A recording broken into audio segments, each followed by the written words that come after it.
Hello, welcome to the August 12th, 2025 Club Cubase livestream. My name is Greg Undo and I'm the host of the livestream today. If you have not attended a livestream before, how it works is you can ask questions in the live chat field or send questions in advance to clubcubase@steinberg.de.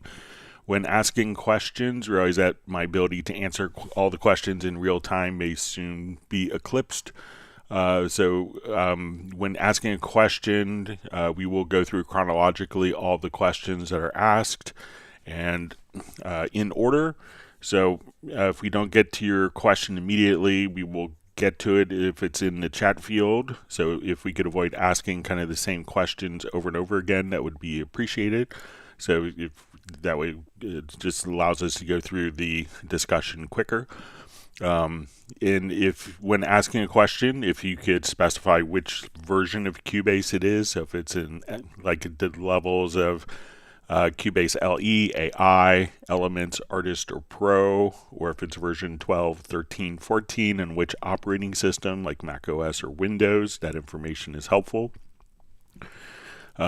We should have an index of all of the topics discussed in today's live stream pinned to the top of the comments field. And if you wanted to search, that'll be done several hours after the live stream ends. But if you want to search for topics that have been covered in previous live streams, you can go to cubaseindex.com and you want to send special thanks to we want to send a special thanks to Jan from Stockholm for creating that website. We also have two people that serve as moderators who are Jazz Dude and Agent K. They're not Steinberg employees. They just do this to make it a better community experience. So we'll give kudos to them. Special extra thanks goes to Jazz Dude for all of his efforts with the unofficial Cubase Nation Discord. It's a wonderful resource of information that's relevant for the Steinberg community. So once again, my name is Greg Undo. I work for Yamaha Corporation of America, and I primarily focus on Steinberg products. I'm presenting from the United States just outside of Washington, D.C. area in Alexandria, Virginia. And if you're watching this live or watching it afterwards, please feel free to introduce yourself and tell us where you're from. And just one quick note, Friday we will be doing some Club Cubase live stream trivia for some giveaways, and we'll be celebrating our 500th live stream. And again, that will be Friday, August 15th. So look forward to seeing a lot of people there, and we could all celebrate just a wonderful community that we have here on the live streams. All right, so we see first question from Dwight Cunningham. Says, hello, checking in from the Bahamas. Greg, can you explain WaveLab Pro as regards to mastering? Thanks. Okay, so let's go ahead and we'll open up WaveLab here. So WaveLab is like an audio editing mastering program. So often, like when we have our mixes done in Cubase, people will have kind of different types of concepts of what mastering is. Some people want to have like a whole album put together where you have all the transitions and everything sounds consistent levels, as well as having the ability to say, okay, I want this to have the same levels, the same kind of consistent tone throughout each of the tracks, and I want to treat my mix down files as kind of separate entities. So when you look at WaveLab, as we start, as we're starting, we could have, there's kind of two main working areas. There's an audio editor, and then there's also a montage. So we can think of the audio editor as kind of being for one particular file. So if we come over here, we could look at our file. Now, in WaveLab, we could look at our audio in different ways. So when we're doing mastering, I could not only choose to look at the left and right channels like we're used to seeing in just about any digital audio program, but I could click here and just say I want to switch where I could see the mid and side. So let's say I want my mix to be wider. I could just select this, and let's just add like 3 dB of gain to the sides.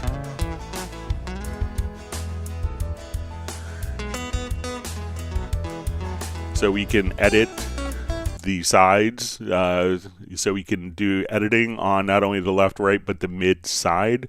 We could also choose to look at some different aspects. Like, let's say if we're doing different editings, we have like rainbow waveforms. And what the rainbow waveforms will allow you to do is to kind of see where there's like different frequencies are popping out. So if you're doing like dialogue editing, you could do like sibilance. But we could also see, okay, I want to see my spectrogram view, my waveform view. So very easy to kind of do all of your kind of like typical audio editing stuff, but the magic can really kind of get over here where, let's say if we're listening to a particular file, so let's say if we're listening to this and we wanted to do plugins, here we could have kind of entire plugin chain. And we'll get a suite of mastering plugins, but we could choose where exactly these plugins go. Do I want it only on the mid and side, or do I want to only do processing on the middle part of the panning spectrum, the sides, the left, right? So we could do all of our channel processing, kind of like how we have our control room in Cubase. We could come over here and go to your speaker configuration, so you could switch between different speaker configurations. Now, when we're doing like mastering for an album project, we could just kind of pop over, and we could put this into a montage. And with the montage, we could also have like different reference tracks. So if we wanted to take our particular track here and have a reference track, we could just simply have different reference tracks that don't go through the master section. We could also have a null track. So if you have two files that you think are named the same, are they actually the same file with a duplicate name? So we could do different stuff like that. But when we get into doing like album assembly, we could come over and just say, okay, I want to analyze, at this point, we could do kind of more object oriented. So instead of having like the paradigm of like a fader on a mixer, I could just kind of grab the particular lines here. When we go to do processing, we could also do stuff like, okay, I want to do a meta normalizer. So I could say all these tracks, I want them to match the volume of this track. So we could say match the loudness of the active clip, and we could come over here, and now all of our clips will be the same volume, and we could set the volume in loudness units. We could also set the volume in dB or dB full scale. When we go to analyze, there's also one just like a cool little visual analysis that we could take. So here we could see kind of like where we are with our integrated loudness, and kind of different criteria for colors. But something else that's handy is when we come over here is we could do kind of a loudness analysis. So we come over here, let's start. All right, so we'll just have it do the entire montage here. So it's going to do a very detailed analysis because different delivery systems may have different, loudness standards. Like, Spotify might be minus 14 LUFS. You might want minus 23 LUFS if you're doing broadcast. But here what we could do is actually just say, okay, we did the whole range, and we can say, okay, let's go over here. How do we differentiate for like the best on YouTube or SoundCloud or EBUR 128 or Spotify Loud? We can actually check out the different deviations in our loudness.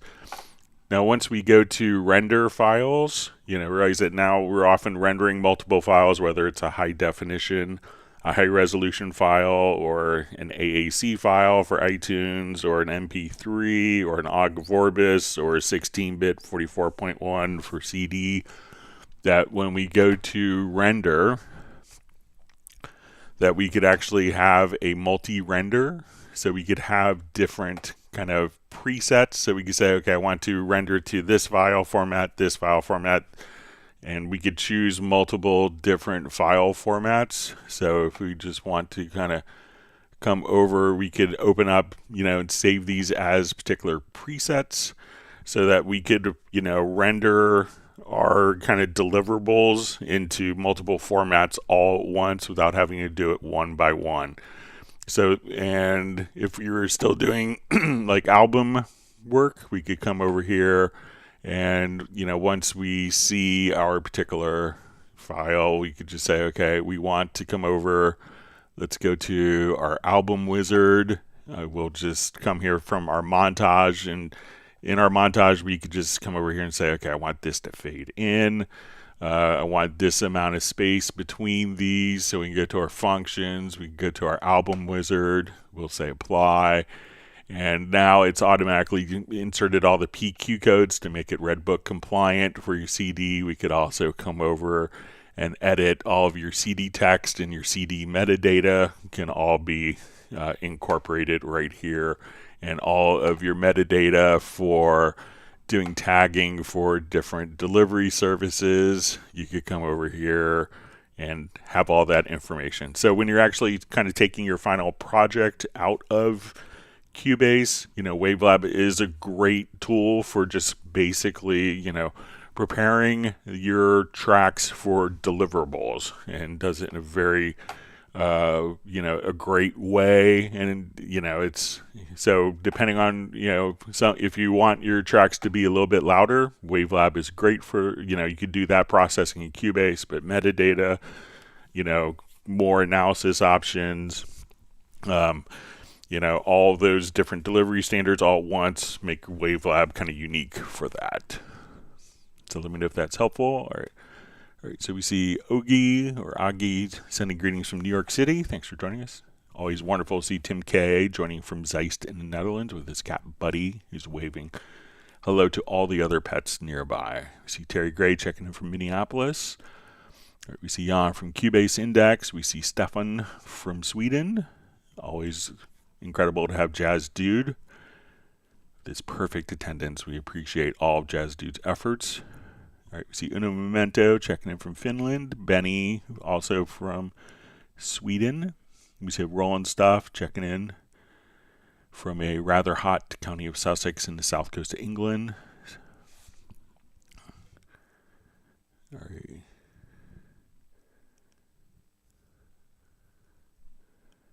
All right, we have Mark Winslow saying aloha to everyone from Hawaii.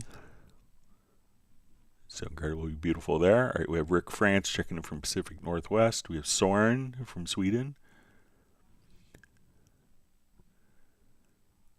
All right, we have Marvin Earl checking in from Newport, Rhode Island. All right, so we have, probably pronounced this Gobe Berg, sending best regards from Austria. Says, thanks, Greg, for your work. You're welcome. Thanks for being on the live stream. All right, Leisure the Ghost says, how to bounce stems with effects in Cubase 14 Pro Windows. Okay, so if we have like our effects, all we would have to do, so we'll come over, and when you go to your export audio mixdown, we're going to click on multiple on the channel selection.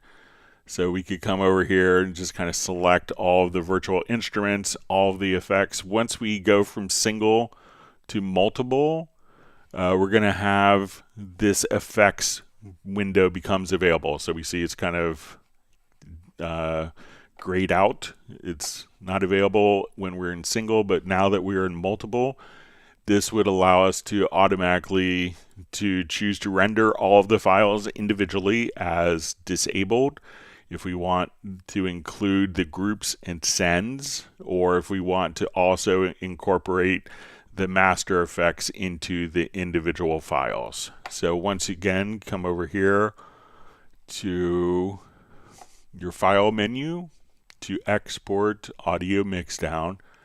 choose multiple, select all the stems that you want to come over, and at this point in the effects section, whether you want just the inserts in the channel strip, and that would also include the channel EQ, you could add descend effects or add descend effects plus the master.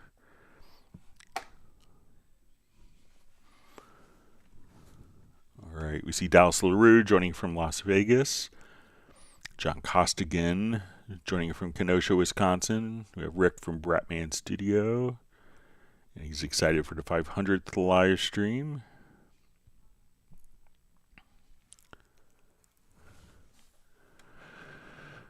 All right, Roland Stuff says, here's a strange on Greg. Diagonal line suddenly appeared on just a few of the MIDI parts in a part I'm editing in the lower window. These shaded notes play fine. Any thoughts? Okay.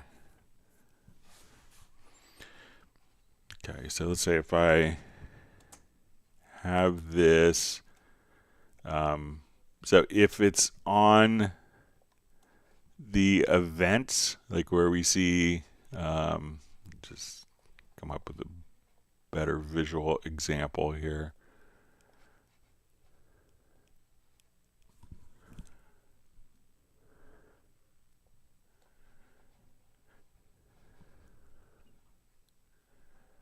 So generally when we, let me see if I could just create a scenario here.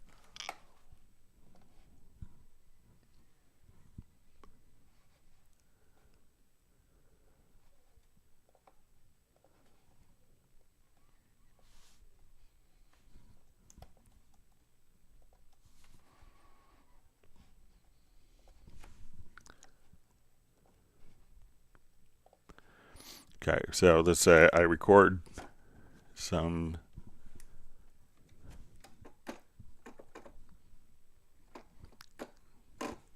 just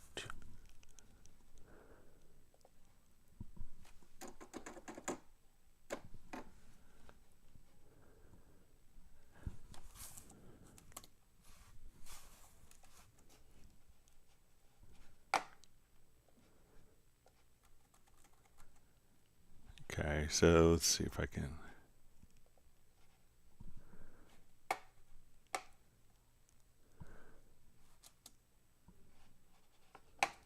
get my MIDI keyboard to cooperate.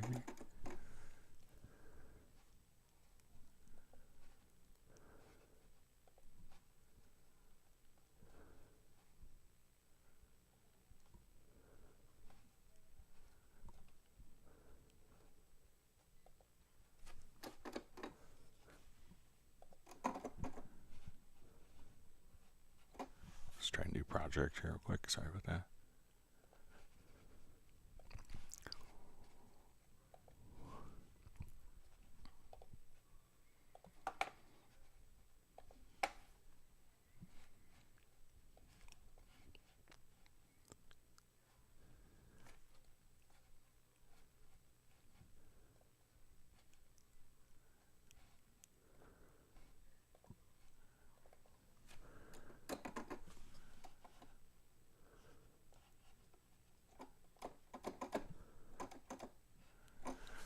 Just gonna check my outputs here, just make sure. Sorry about that.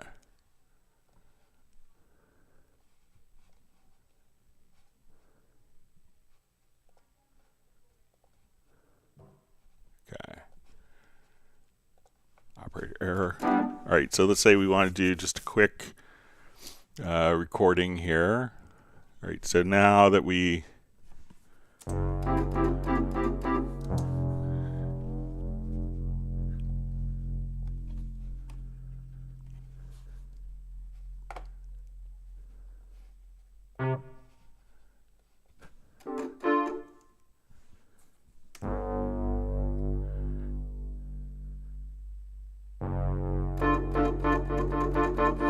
so say I just record,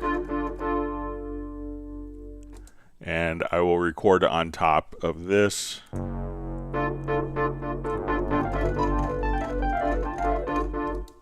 right, so generally, let me just switch my MIDI record mode here to, we'll say merge or it's usually kind of set.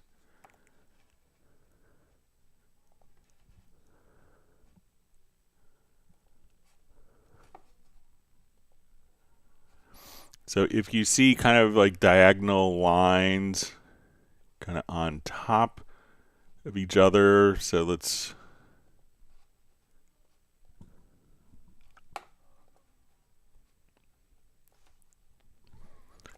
put this into a quick cycle.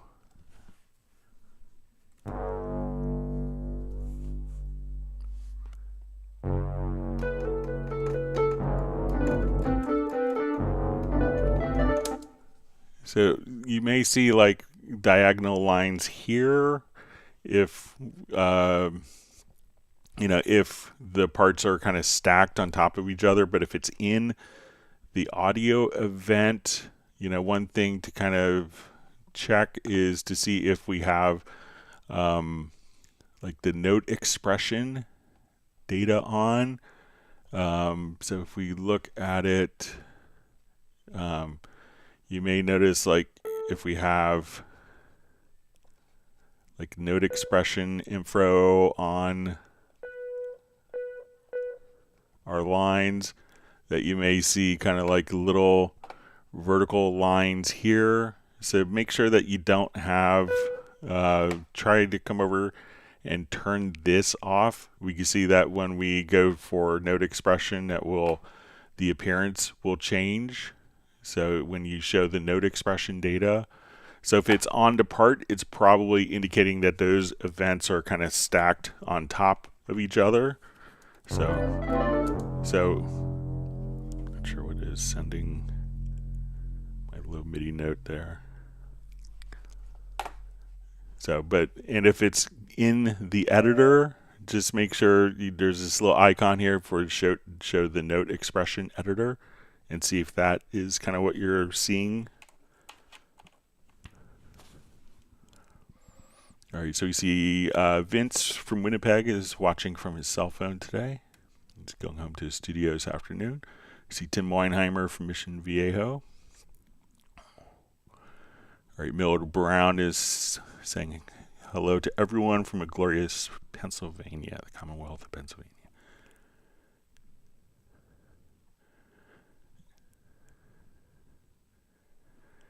Terry Gray says, I really need to start using WaveLab more. So yeah, it's a great Swiss Army knife audio editor.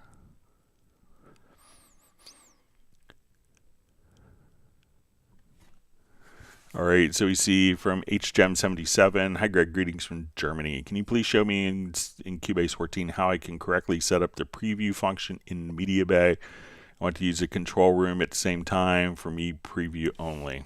Okay, so when we come over here, so we'll go to our MediaBay, and let's say we want to start auditioning different. So when we select our different sounds, so let's say we'll just come over to, all right. So as soon as I click here, I have this. So if we are clicking and we don't hear anything, make sure that you have this turned on. Then you could preview. We could have a preview volume.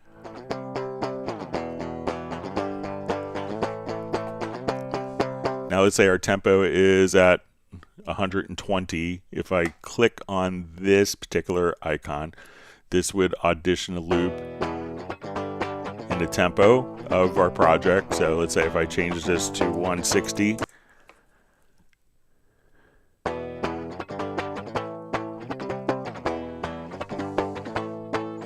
So once we have this enabled, it's going to audition at the project's tempo. We could also say, okay, do it at double time or half time.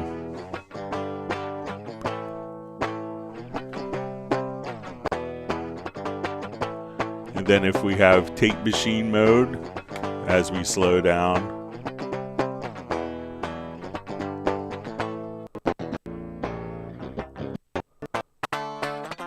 so this would speed it up and change the pitch, kind of like an analog tape machine.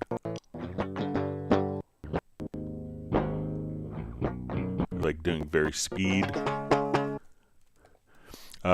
So those are kind of different. Now, if we wanted that to continually to cycle, so that as I'm playing it here, I don't have to hold the button down.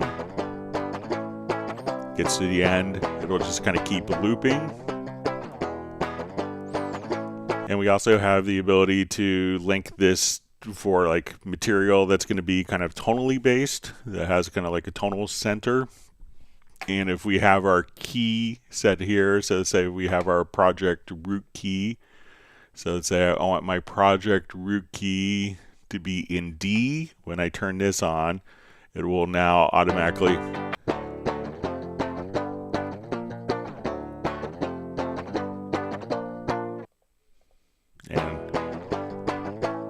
say I want it to be in the key of G with a G root key, so I'll come over here, and as we click,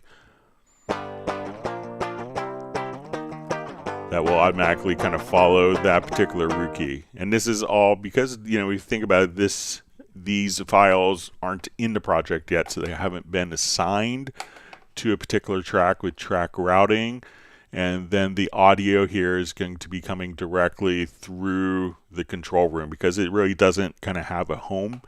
So it's not, we don't want it to preview through channels where maybe your kick drum has processing. So this is kind of sent directly through the control room to do that.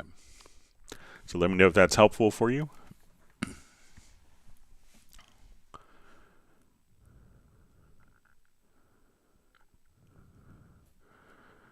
All right, so we see DJ Yassian Trabi says Suno in Cubase.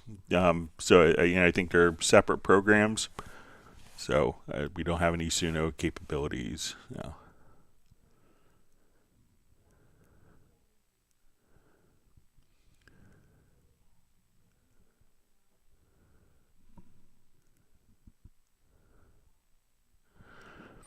All right, so we see Nazar asks, hello, Greg, greetings from California. Regarding the expression map, key switches, assigning it on the fly while recording, is it possible of inserting on the MIDI notes instead of, yeah, so you could record with the note expression. I have kind of a bad controller for showing this, but let me just come over.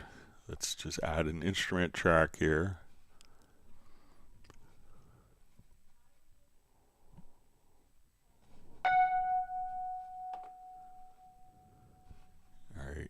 Just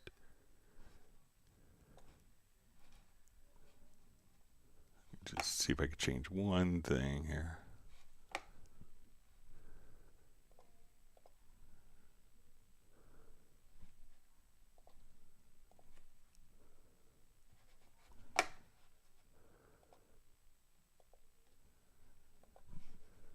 Okay. All right, so let's go ahead and load up something with some expression maps.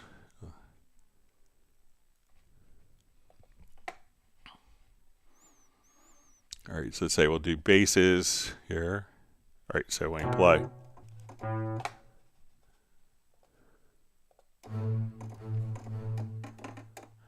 Okay, so.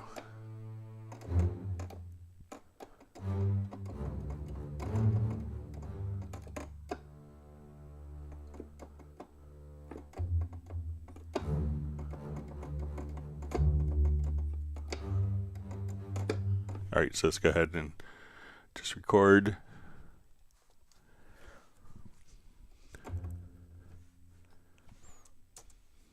Okay.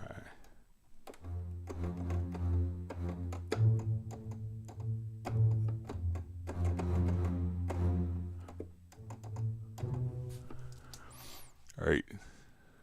So now let's see. I may have to load the expression map before doing it. So let me do that. All right, so I will import the key switches.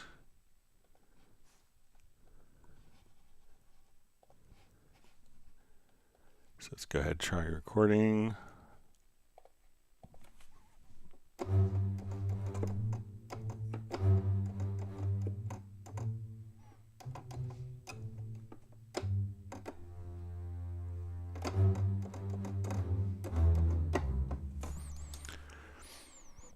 Okay. All right, so now let's go ahead and look at our articulations and dynamics. I think that we could just, so you can see all the articulations that I just recorded were automatically populated in, but you may have to create an event or make sure that that particular expression map is loaded in. But as you record with the key switches, they're automatically, so you don't have to place them in after. You could record them in real time and see them populate into the event.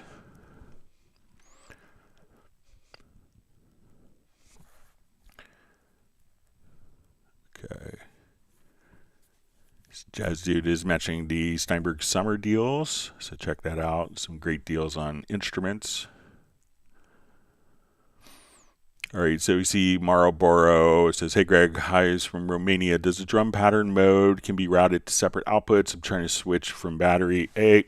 So if we have a drum event, so like the pattern mode doesn't necessarily have any sounds, but let's say if we're doing a drum part, so I'm going to add a drum track.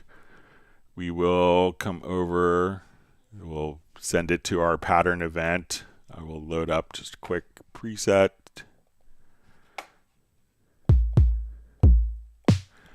All right, so when we come over, we could say, okay, I will just go to the editor. Let's make a quick program.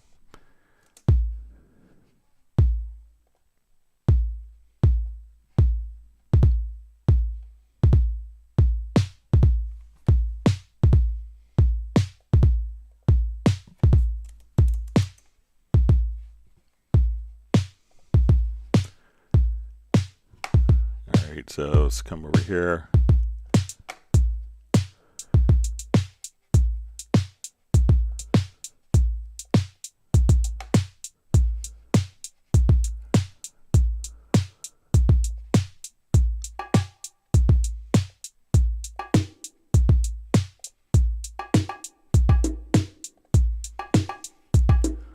All right, so now we see that everything is going into one output here on our mix console. We're going to go back to our drum machine, and we go to the group, and then we could have 32 stereo outs. So I can say, okay, I want my snare to go out of output 2, my hi-hat to output 3, and let's say I want the percussion to go out of output 4. So now we could come over here to the mixer. So if I wanted to come to my congas here, let's put a delay on it just for fun.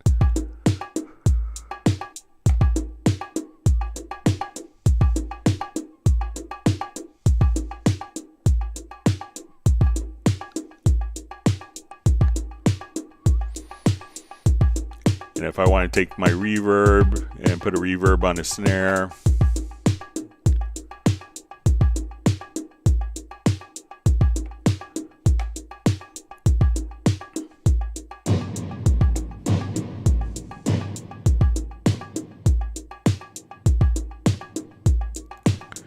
so all you have to do is, the pattern editor doesn't necessarily, a lot of people think the pattern editor is going to host the outputs, but it's actually going to be on the instrument. So to do it in the drums, all you have to do is select the group, and then you could choose from the 32 stereo outputs. If you need more, you could just load up another instance of the drum machine. So let me know if that's helpful for you. All right, wonderful to see Michael Pierce. Says he's back on his feet, but he has a 3 a.m. start tomorrow. So he's just popping in to say hi and watch a little. Hope you're all safe and well and having a great week. Thanks for popping in. Glad that you're kind of caught up. All right, so we have Marco Ailman just saying hello.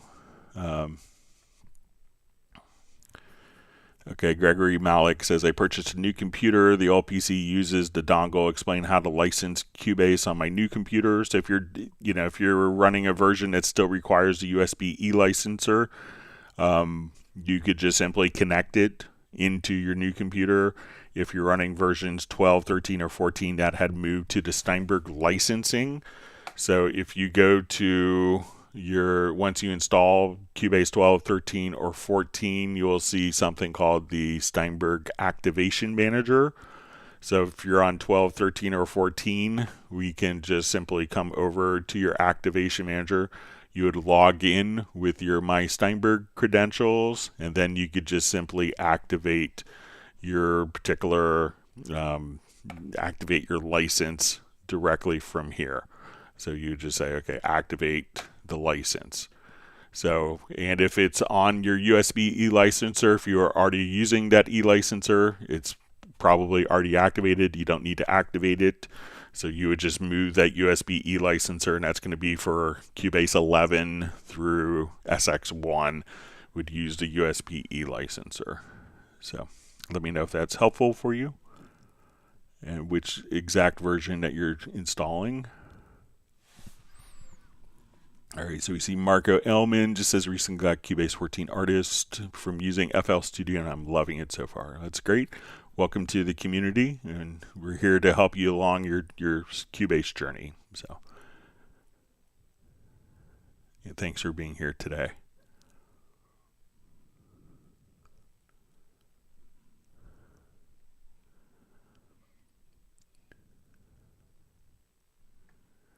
All right, so we have Tommy Valenko just saying hi. Thanks for being online with us today.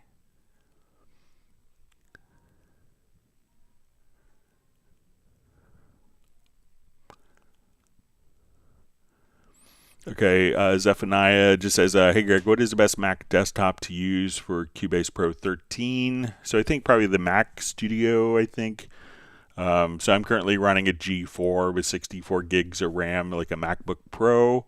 That's what I'm utilizing for my, that's what you see Cubase running on now. So I would go for a G4 chip, get as much memory as you can, because often I don't think with the current Mac desktops that you could add more memory afterwards. It's kind of embedded into the motherboard. So get as much memory as you possibly can, but probably, a G4, 32 gigs or more.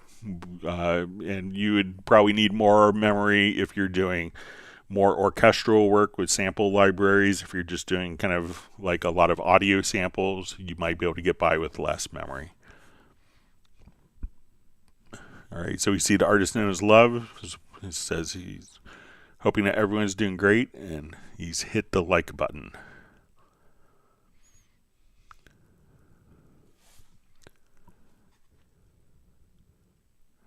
All right, so we see Bratman Studio checking in from Uptown Whittier, California. Okay, Uno Memento wants everyone to whack the like button. Terry Gray says, smells like the Teen Spirit loop.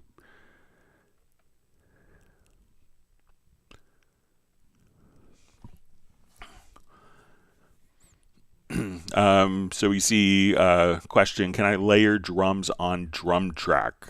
All right, so let's say we'll do a drum track here. So I think we got 4 layers. So let's add a quick drum track. All right, so let's say I want to come over, let's go sample hunting.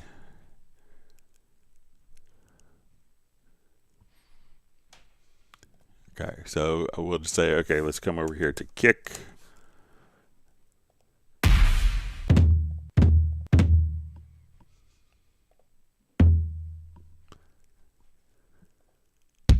All right, so let's say I want that as my kick. And then we can see we have 4 slots here. So let's just drop that to the same pad. So I think, or we drop it to the next layer here.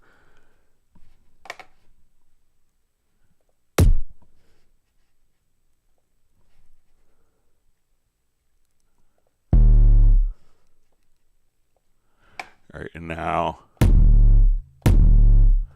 so each pad can have up to 4 different sample layers, and if you wanted to adjust, to edit the individual layers, you could just kind of click right here. You could adjust the volume for each one. So you could see what the different samples are here. Turn it off and on. So you say, okay, I don't want this until the chorus comes in. So that's how you could have 4 different layers in the drum machine.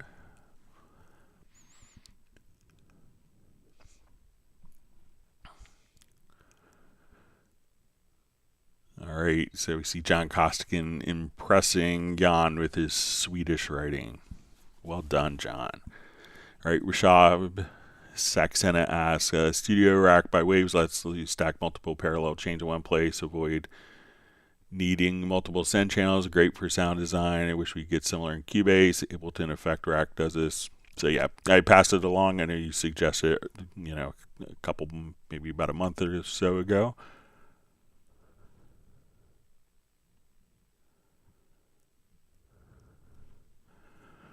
All right, Yaron Bahar says, when I duplicate a track, it doesn't copy the picture and it's difficult to find it if there's no search bar in the browser. Okay, so let me go ahead and let's put okay,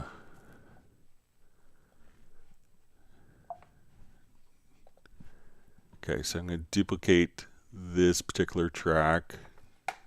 I'll just make sure we have an event on it.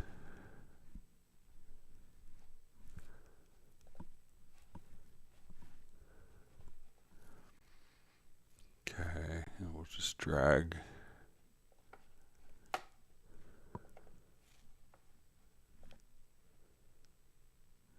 Yeah, so it doesn't look like the track picture is duplicated. I'll pass that along as a note to the development team. So I'm not sure if you're using the previews or if you're going through user pictures. But all the kind of built-in ones are still available, and if you have user ones, you could import directly from there, but I'll pass that along. Sorry about that.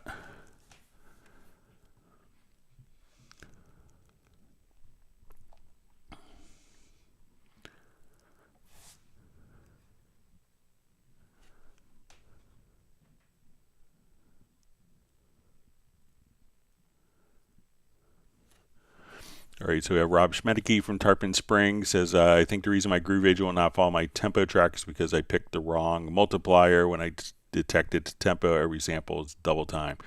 Is there a way to get the option menu back to cut the tempo in half? The one that asks you to multiply by 2 or divide the detected tempo. So we could use the project logical editor for this pretty easily. So let's say we have a tempo track. All right, and I'm going to start at like, let's just come over here. Let's just take my snap off. Okay, so I want to take the tempo track and divide it by 2. So let's come here, go to your project menu to project logical editor. We want to transform. We're going to say our media type is equal to tempo. And what we want to do is, let's see if we go to trim. And let's say divide by 2. I think that this will. So now when I apply, we can see that our tempo track will now just be divided in half. So we may see it just kind of out of range here. So once again, go to your project, to project logical editor, and I'll save this as a preset.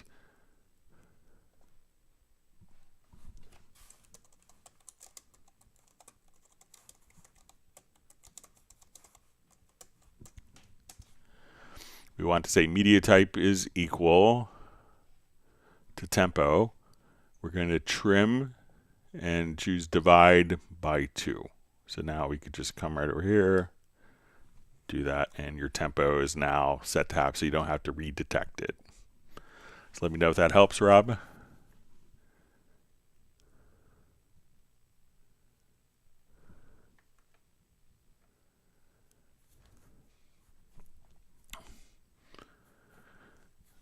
Okay, so we see from HGEM77 says, thanks for answer about preview function in MediaBay. Can you explain how you correctly set it up so in the audio connections I don't hear any preview sound when I use the control room?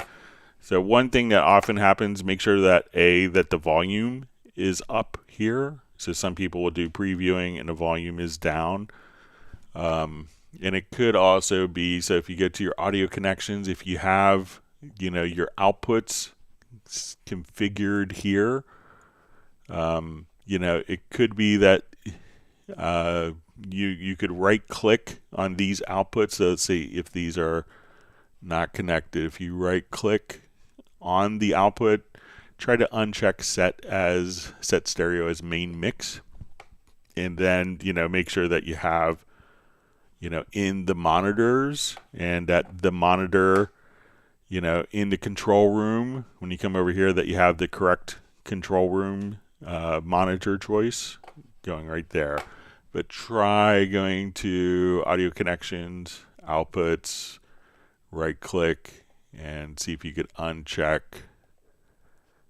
set as main output. So, but I didn't do anything special to have the previews go through the control room. But a lot of times when I get the question is people may have the volume down and it looks like it's playing, they don't hear anything, so make sure that the volume slider is up there.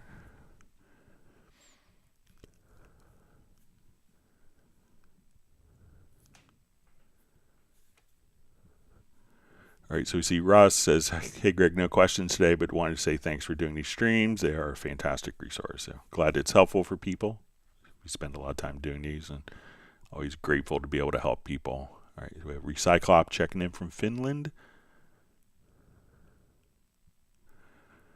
All right, so Wilf says, what is with version 11 and before I can use my USB stick? So the licensing had changed. So for years and years, like decades, Steinberg had used the Synchrosoft E-licenser as the licensing system. So if you had, Cubase from 11 and earlier, it was on the USB E-licenser, and then from version 12 onward, so 12, 13, and 14, is utilizing the Steinberg licensing, so it doesn't use the USB E-licenser. So once we version 11, you would need to, if you want to run that, you'd need the USB E-licenser. So if you if you were running Cubase 11, there's no change. Like if you're migrating to a new computer, because the USB E-licenser is already authorized, but from 12 onward, we changed the licensing systems to go to an account-based system.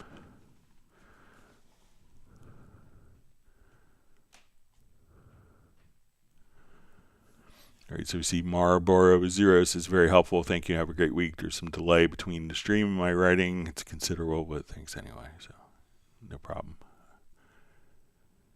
All right, we have Michael Marshall joining from Somerset, UK. Great to see you on.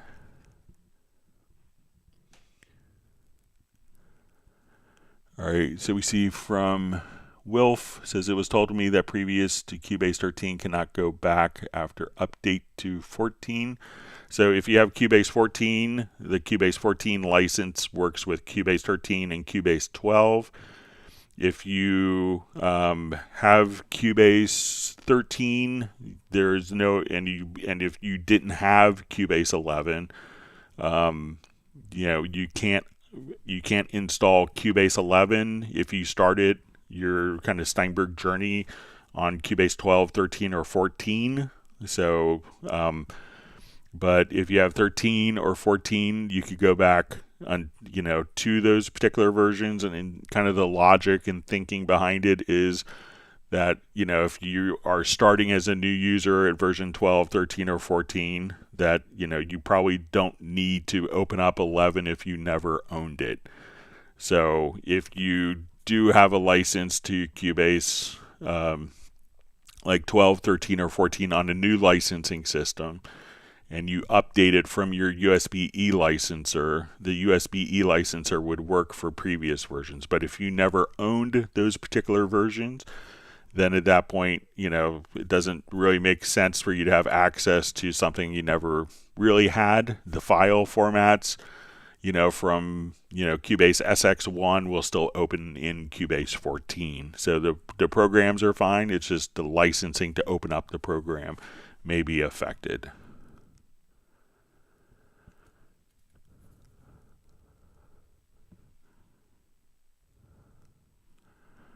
All right, so we see produced by Pammy. Says, I've been trying to pan a single vocal individually, but I haven't found a right way yet. I only use plugins on Event. Okay. It says, whenever I'm pitching a vocal, I try to listen to where each vocal is identical to a pitch, but it seems like the vocal doesn't follow the visual sometimes. Don't know if I explained it well. Okay. All right, so if you're not able to pan, so that could be maybe routing. So let's say if I'm here in this particular project.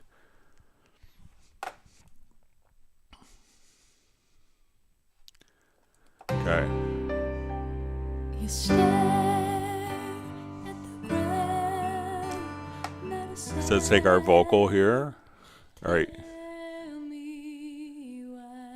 So now when we come over here, and if we go to, let's say, our mix console. Something's wrong.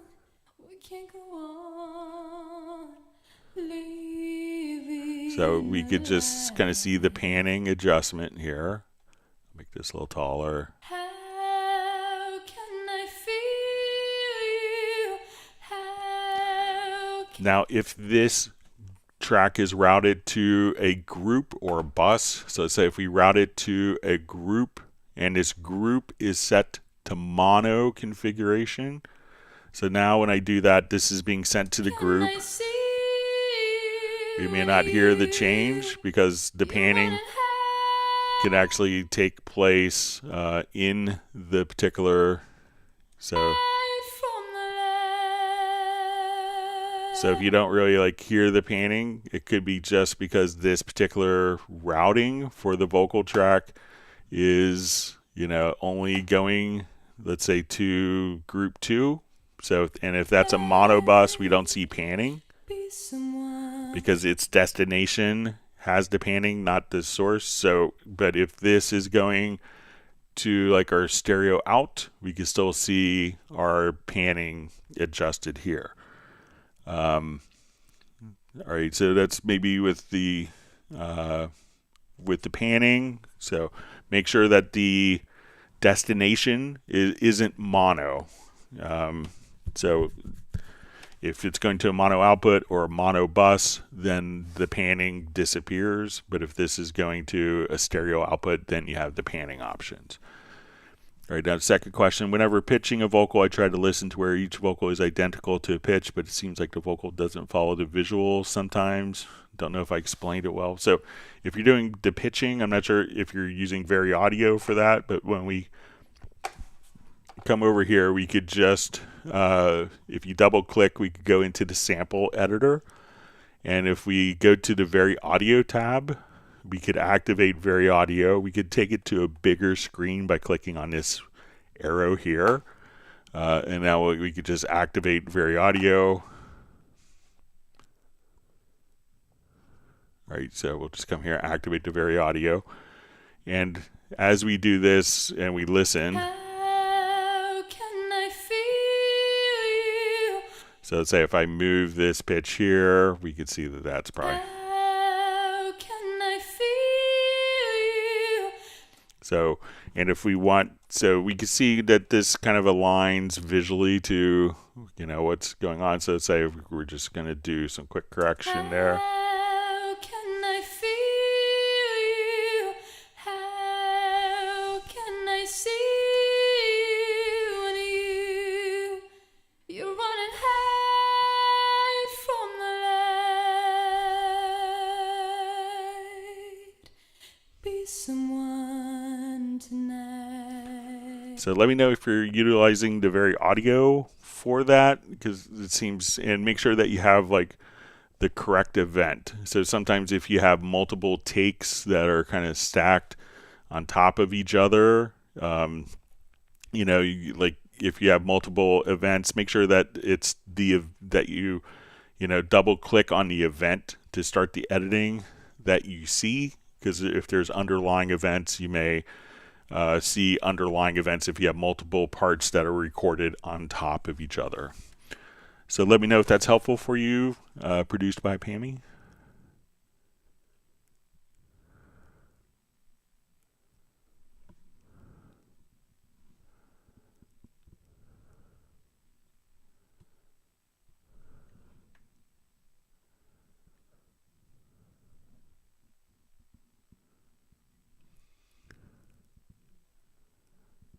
Okay. All right, so we see Roland Stuff says, hi again, Greg. Could you please remind me how to convert several joined drum machine parts from the pattern editor to a single MIDI file? Many thanks. Okay, so let's come over here. Let's just jump back.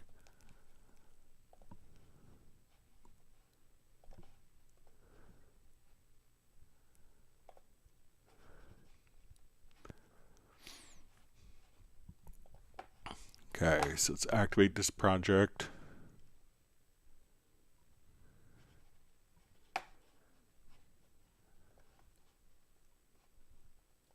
All right, let me just...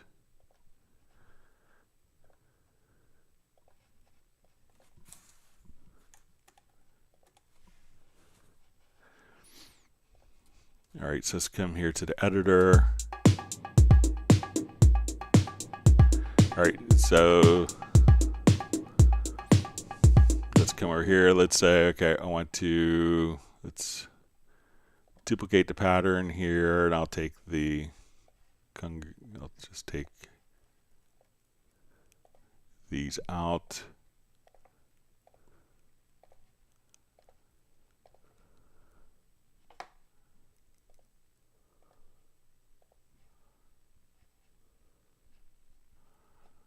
All right, we'll have a random pattern here. All right, so let's say we have 3 patterns. So I'm just going to drag these over here. I'm going to drag these out, duplicate them. So let's say, okay, now I want this to be pattern 3, pattern 1, pattern 2. So we listen to this now, and I'll take off the cycle.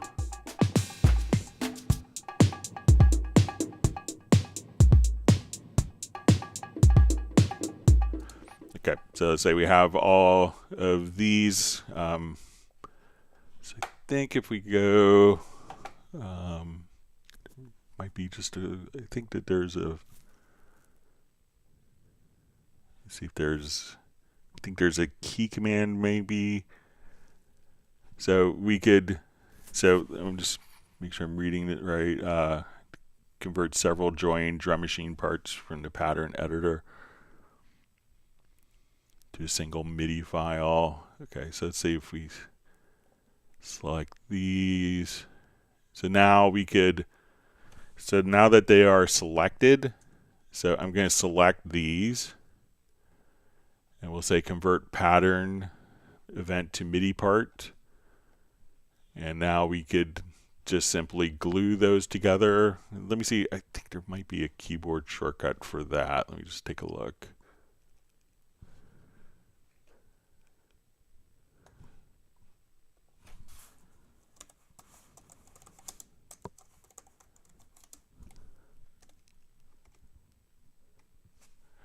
Yeah, so under the pattern editor, so there's a keyboard shortcut. So let's say if I wanted to do a quick macro to select all of the events on this track, and then we'll convert and glue all the parts together. So let's see if we could do a macro for that. But real quick, you could take those in the pattern editor here, select all of the events,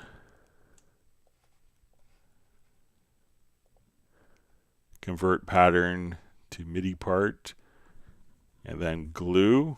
So, but let's see if we could come up with a macro to make it even faster.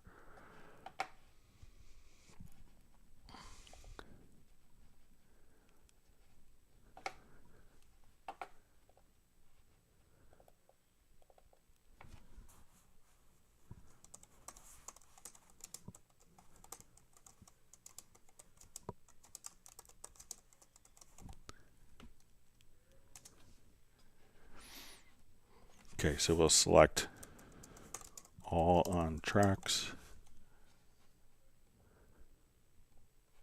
add that command.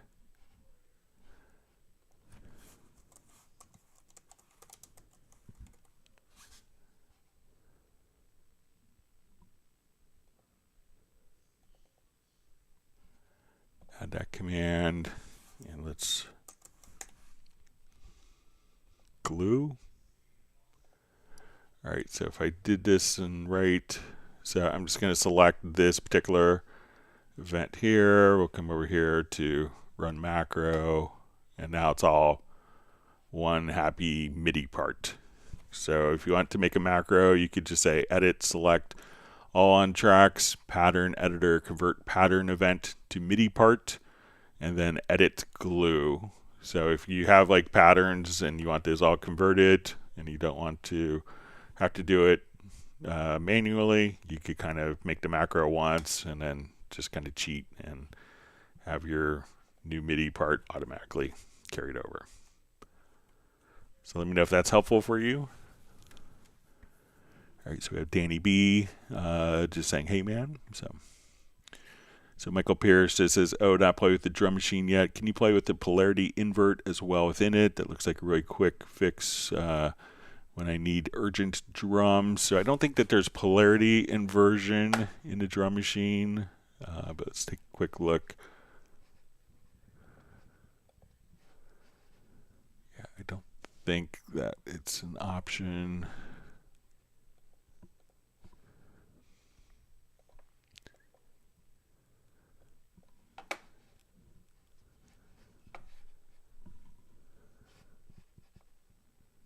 Just do it on a new.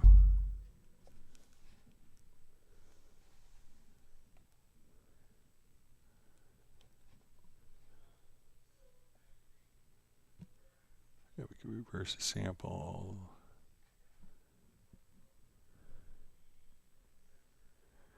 Yes, I don't think that there's any polarity inversion, but you could always, drag the sample onto a pad.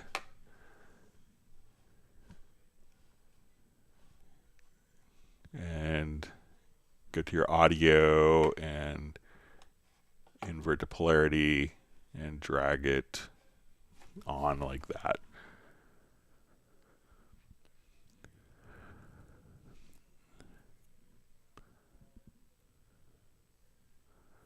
All right, so we see from Marlboro, Zero says, can they have different velocity limits? Last question, okay.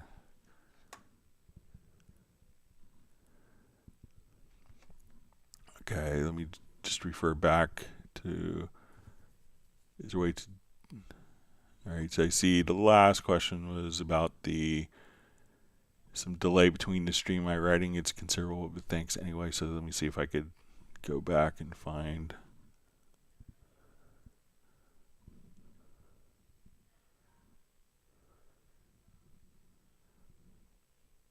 your previous question.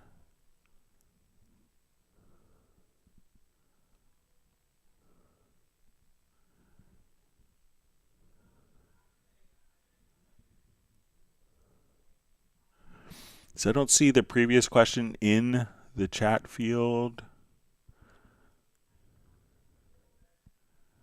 Maybe it was too long, but the last one I saw, it was kind of timestamped at 1:38 p.m. That's Eastern time, so 8 minutes after. So it's very helpful. Thank you and have a great week. Let me just check it again.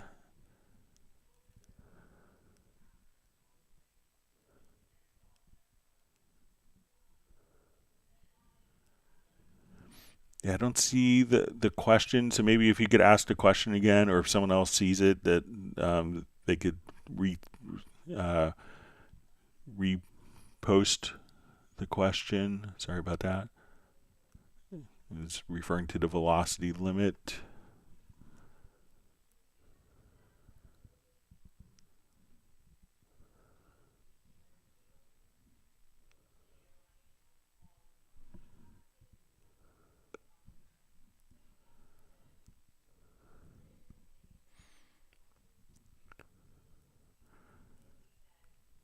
Okay, so we see from Ali Khan's says Groove Agent 1 had reggae drums. Reggae are drums in it. Can't find it inside of Cubase 14. All right, so let's just open up.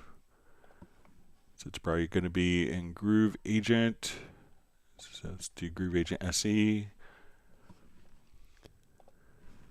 Just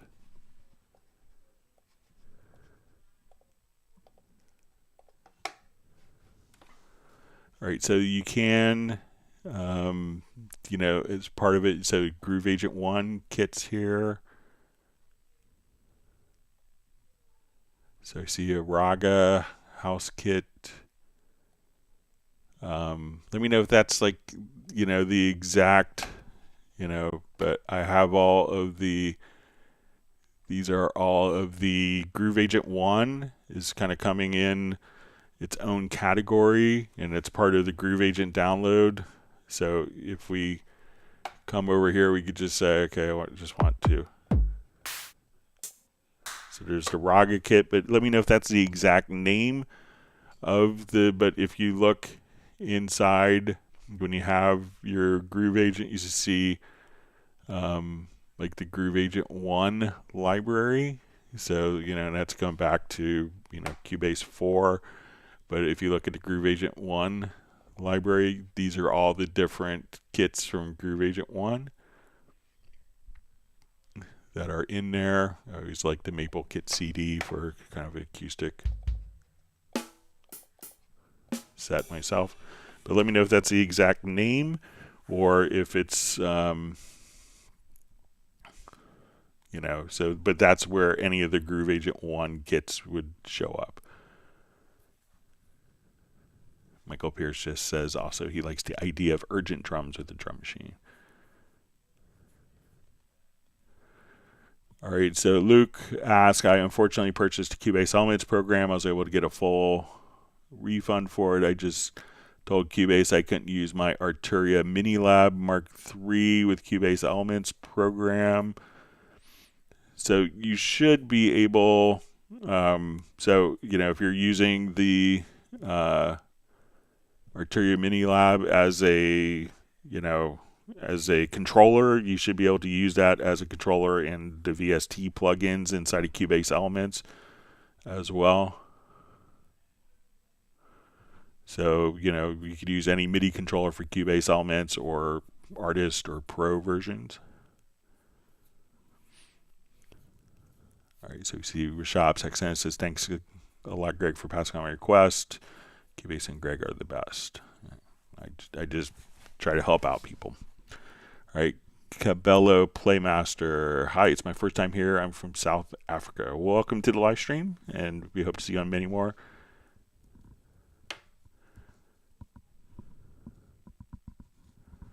It says, can I use that method in Contact Studio Drummer? I need my drums to be routed on the mixer so I can control them individually like you did. So it's really up to the instrument on how, like, if I'm in Groove Agent, I could come over here and choose, you know, it's up to the instrument design. My guess would be that you probably should be able to. I don't have a Native Instruments license here, but when I go to, you know, when I click right here, like on Groove Agent, I could see all of my available outputs. If I have a different, like an acoustic agent loaded up here, so let's say, like we go to the kit. So when we go to the mixer here in Groove Agent, I know this isn't the NI Studio Drummer, but you could see all of your outputs are available here. So there's probably, I imagine that there's something similar with the Native Instruments, you know, session drummer, the Contact Studio Drummer. I don't have a Contact license on this computer, so I don't really know how to do that, but I'm sure you should be able to. And we see Jazz Dude kind of saying that you could do it and shared a video tip. He's so good. All right, Burns66 is finally catching a live stream. We're glad you made it. It says, will older Cubase projects open in 14? So yeah, anything from like 2002. So that's when Cubase SX1 or any Nuendo project from 2000 and on will be able to open in Cubase 14. So, and he says, I have an older computer with Cubase 9 on it. So yeah, no problem opening those inside. And I have lots of Cubase 7 and Cubase 5 projects I use on live streams. So no problems. And we're glad that you're able to make it. All right, and Burns 66 says, Jazz Dude, how about Cubase 5 VST32 projects? So with the Cubase VST32, that was using the previous file format. So you would need to, and the last version, if you have Cubase 9 on your USB-E licenser, you could download Cubase SX3. So with SX3, that could import the .all or .arr files, and that would allow you to save it as a CPR file. So your Cubase 9 license on a USB-E licenser would allow you to run Cubase SX3, and you could download that version, import the .arr or .all files, and save it as a CPR file that could be loaded into Cubase 14.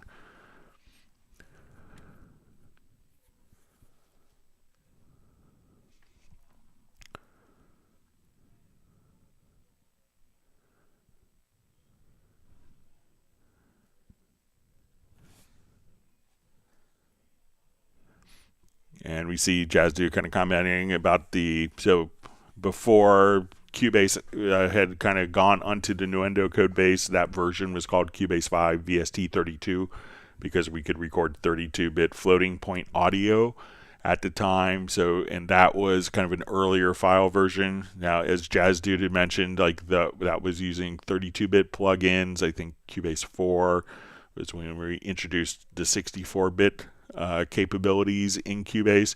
So your plugins may not automatically translate, and some plugins may have not gone forward from earlier versions to the later versions, but the projects will open.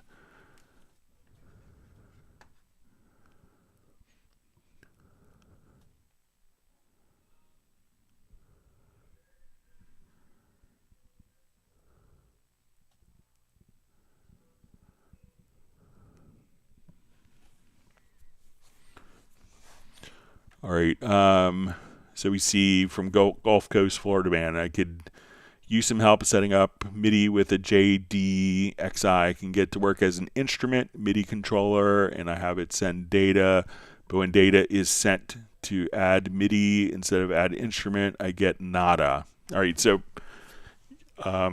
if you're using the JDXI, I believe is just like one of the Roland synthesizers. So if you're utilizing that, you realize that the sound, what you need to do is to add a MIDI track. Okay, so we'll come here. We're not going to add an instrument track. We're going to start with a MIDI track. And we want the MIDI data coming in from the port of your controller. You know, we could say all MIDI inputs, that's fine. And then we want the MIDI data to go out to wherever your particular device is connected to. So if it's a USB connection to your computer, at that point you need to just say, okay, it's going out to my JDXI USB port. If it's connected to a MIDI interface, you would choose the MIDI interface. You would choose the same channel that you have sounds on. So what this will do is once you have MIDI data that's recorded, it's then going to be sent out of the MIDI port. So we see this in the routing.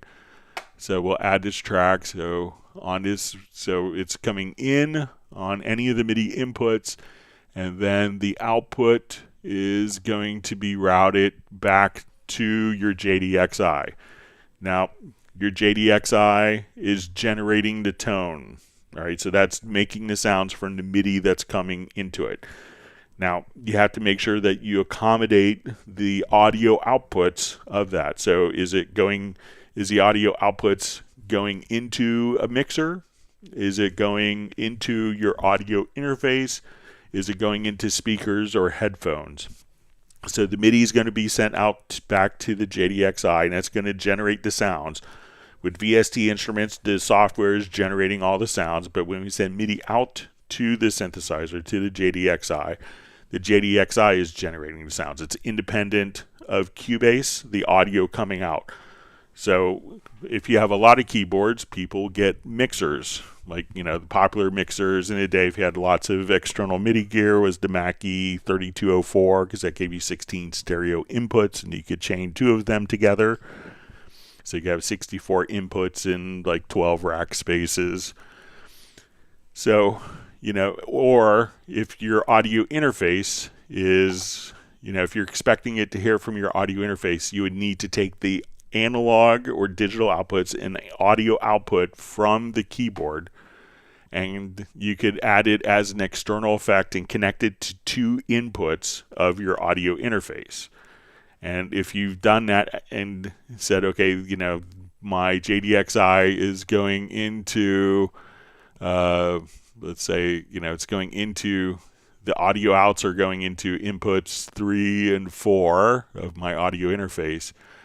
So now the audio that's being generated by the JDXI Cubase is looking for it. So we could now just come over here, let's add an instrument track, and we would say for the category of external, and then you would select your JDXI there, and now the audio is being routed back into the computer so that you could run it through the different effects.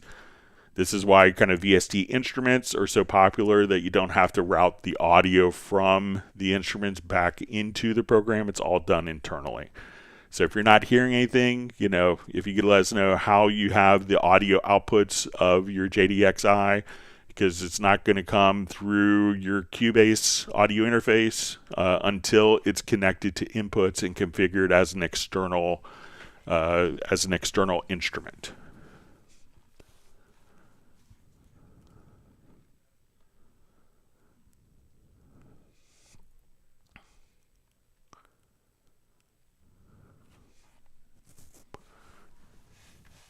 All right, so Will says, my last old projects are from Cubase 9. I have the USB dongle and do not like to update or use Cubase higher than 9 or update, just need basic things in Cubase. So if if your Cubase 9 is, if the USB key is authorized, at that point, you just simply install Cubase 9, download it from the Steinberg website, connect your USB key, and then you're all set.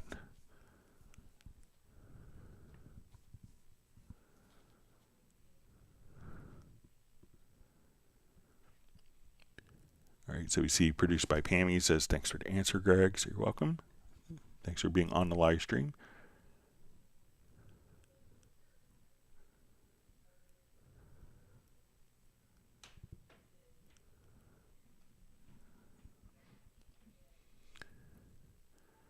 See, produced by Pammy, it just says, I'm using VariAudio, might be my sample rate. So, make sure also that you just have like one single voice in VariAudio. So it should be able to handle, sample rates with different sample rates without any problem, without any issue. All right, so we see Burns 66 is in Germany at the moment. I miss going to Germany.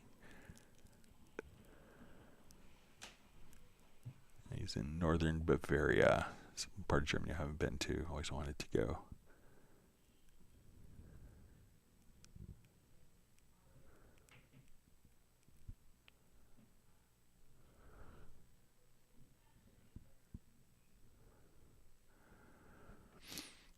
All right, so we see from Will says this reason I really do not like to update from Cubase 9 because the projects and the plugins are no more available. The stick is for 11, but just did test it. Is short is 8.5 better than 9. So 8.5 would allow you to run VST or 32-bit memory addressable plugins, and from 9 onward, I think it's maybe 8.5 onward is only allows you to do 64-bit. But when you do that, when you update your Cubase program, it doesn't take your older versions away. So you could still run 8.5, SX1. You could run earlier versions.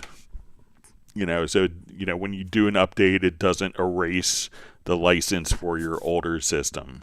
So just be aware of that.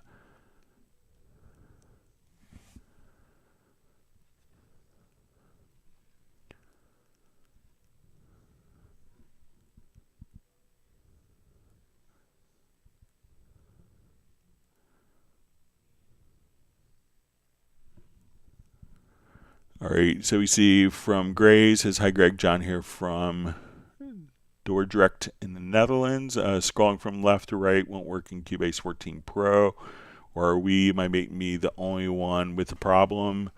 All right, so if it's like scrolling left to right in the project, so let's say if we come here, let's open up project.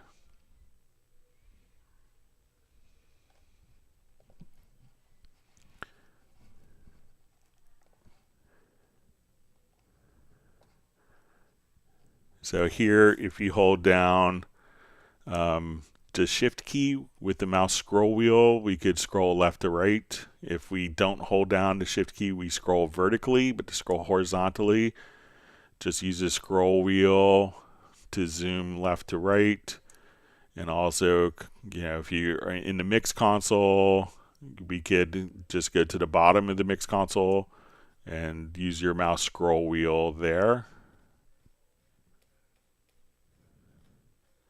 So to scroll horizontally, left to right, just hold down the shift key. Otherwise, we could use the scroll wheel will go vertically.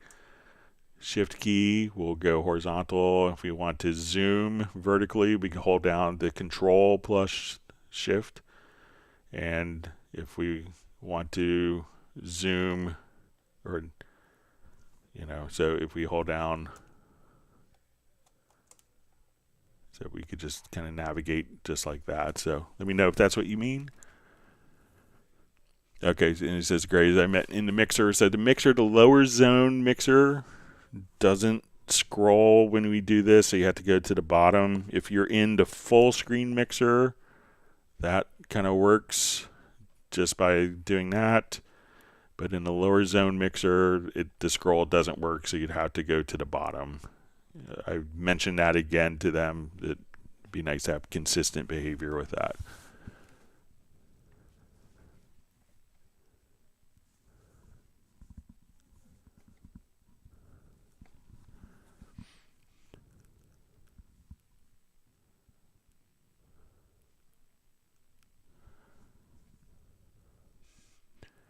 Okay, so we see Roland Stuff says, "Brilliant, Greg. Thanks. The drum machine is great for setting up drum patterns, but I find adding the odd tweak easier as a MIDI file. So thanks for demonstrating converting one to the other." So yeah, no problem at all. All right, so we see from Marbo 0, so this is probably the clarification. Thank you for that. It says, "Can drum pattern have 4 layers with note limit layering in between?" So the pattern, so if it's probably the drum machine itself, so it's not necessarily the pattern. So let's say if I come here, let's add a drum track. So I don't think that we could, let's give it a shot. I know we could do it in Groove Agent. It's kind of really well designed for that. But let's say,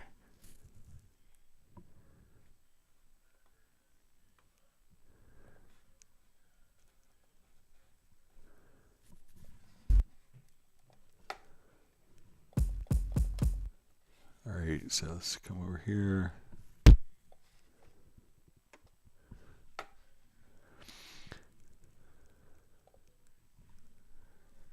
So I think that when we, so I don't think that we could set like the velocity layers in the drum machine. Let me just check.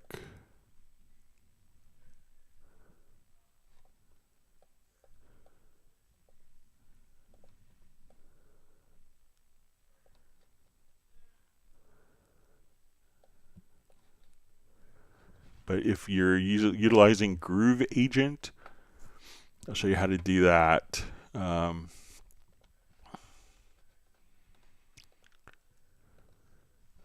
In Groove Agent, you could have 32 layers. So let's say if I want to take a number of kick drums here and we drag them all to Groove Agent, at this point, we could switch between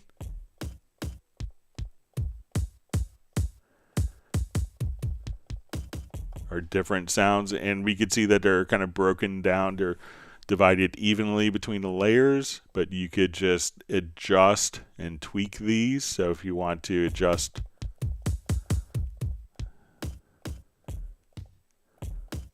very specific regions for the layers, so you could make adjustments there inside of Groove Agent. And you could use Groove Agent with the pattern editor as well.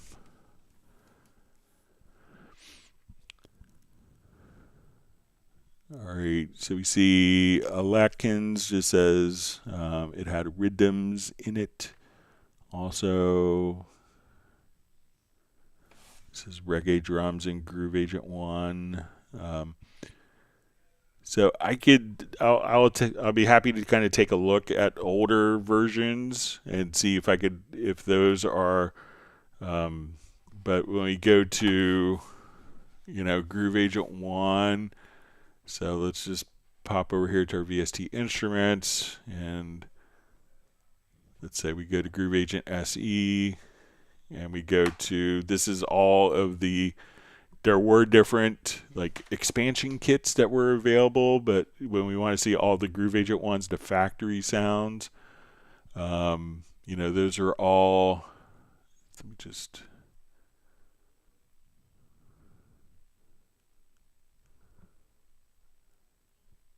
let's see if they're visible in here. But like within Groove Agent, so let me just open it up. These are all the factory Groove Agent 1 kits.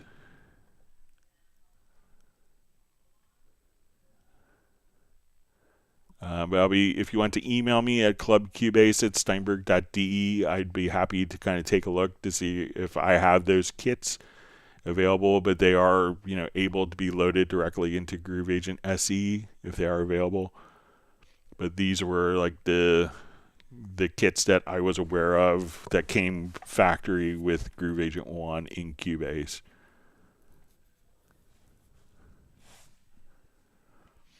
All right, we have Brian Sawyer sending greetings from Yuma, Arizona.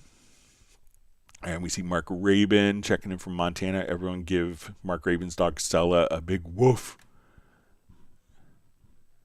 It's always great to have Stella on.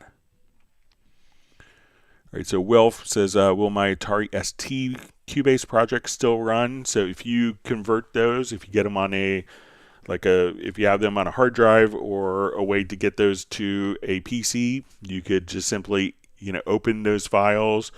The Ataris could read like a DOS formatted floppy disk. So if you have the DOS formatted floppy disk, or if you have the files somehow, you could open those into Cubase SX3 and then save them as a CPR file. I did it like maybe 6 or 7 years ago. I did a bunch of Cubase Atari conversions for Alan Holdsworth, the incredible guitarist.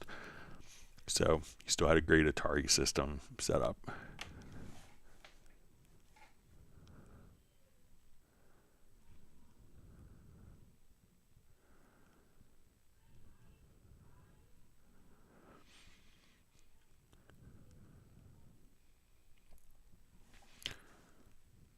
All right.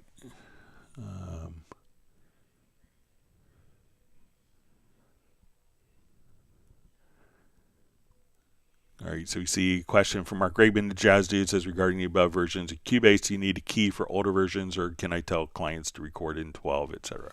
So the file formats are, if recorded in earlier versions, will open up. If they have, versions 11 and earlier, that would require USB E licenser for the artist and pro versions. So, but if they have 12 or 13, but the file formats, aren't any issues. So.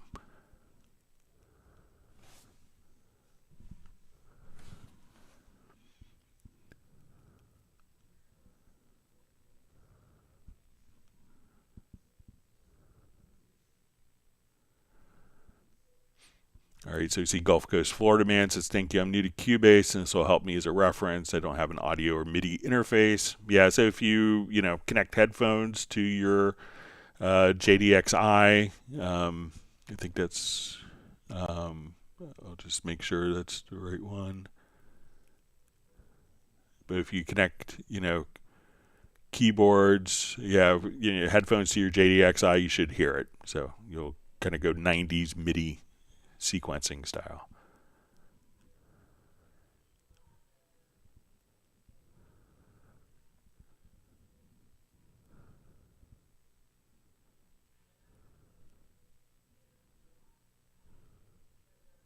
Mark Rabian was mentioning to Gulf Coast, Florida man says, get an interface in an SM5758 mic, then life will be complete.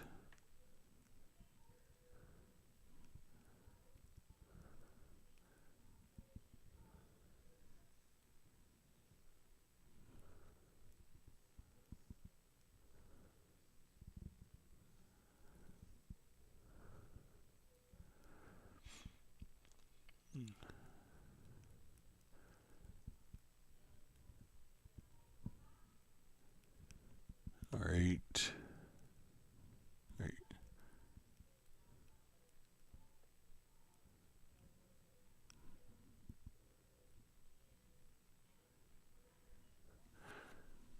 All right, so just reading comments about gear for Gulf Coast, Florida man. So.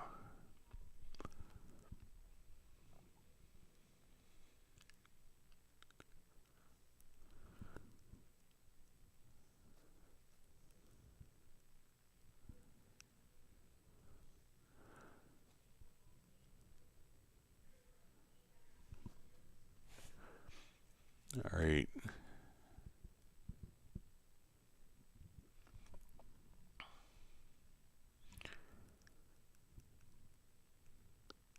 Okay, reading through comments.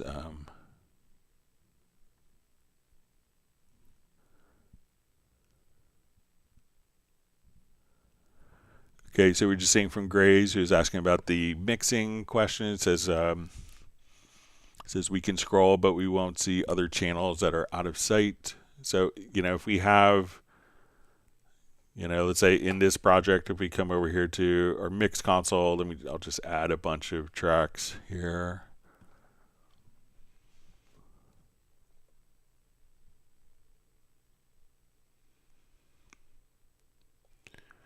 All right, so let's say if we have a lot of tracks, so if you just go to the bottom area here and just scroll instead of on the faders, but it used to be a much smaller target, but the target got much larger, so now you can just scroll at the bottom and see mixer channels that are out of view. So let me know if that's what you weren't able to do.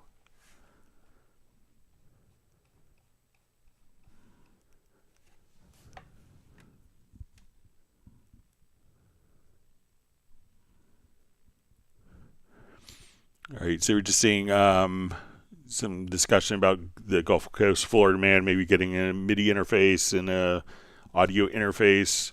So, sometimes a mixer seems like a great idea, but you have to make sure that some mixers that have a USB output will always record the outputs of everything back in. So if you have like your audio playing back through the mixer and a vocal, that when you go to record the vocal, that the vocal and the backing track get recorded all together.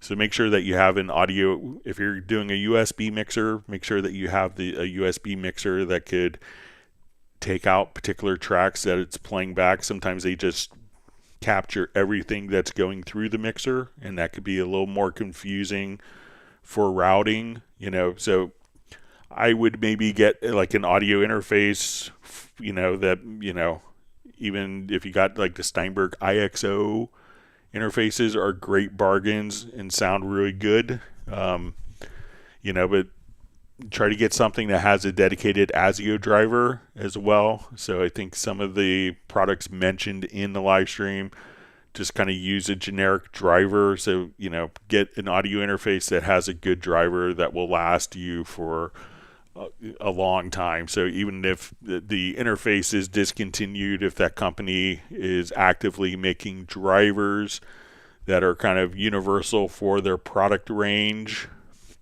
then that's a good thing to know that that driver will probably work on, multiple operating systems and will continue to be updated throughout the years. So like with the Steinberg interfaces, we do that in conjunction with Yamaha, since we're in the Yamaha family of brands. So being that Yamaha is going to make a zillion mixers every year that has USB output, that's a great choice, of something that would have longevity, so that the driver will work and be actively updated and maintained and developed in many years to come.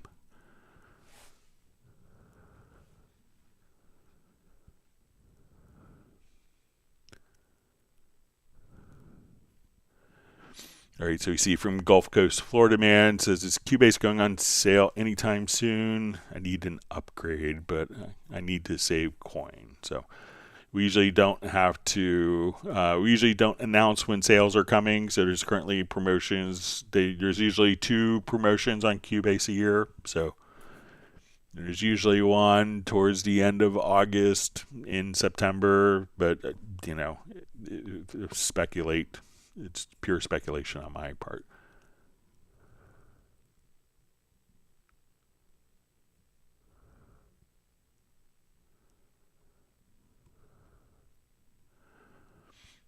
Okay, so we see, Wilf, why is there no comfortable fader or slider in a GUI to zoom? So, you could zoom here, you could zoom here, you could zoom using the tools. So there's a zoom tool. If you want to, zoom here, you could just double click and have kind of a zoom history. We could also choose to, if we want to hold down, the control key, we could zoom, we could zoom horizontally if we hold down using the mouse scroll wheel. If you want to zoom vertically, hold down the control or command plus the shift key. So I think it's pretty easy to access and to zoom in and out without having to really move your hands out of the way or go for uncomfortable areas. So again, try, using the mouse scroll wheel to zoom, hold down command or control key. To zoom horizontally, press the shift key to zoom vertically in and out, just using your mouse scroll wheel. So all sorts of great options for easy, accessible zooming right there.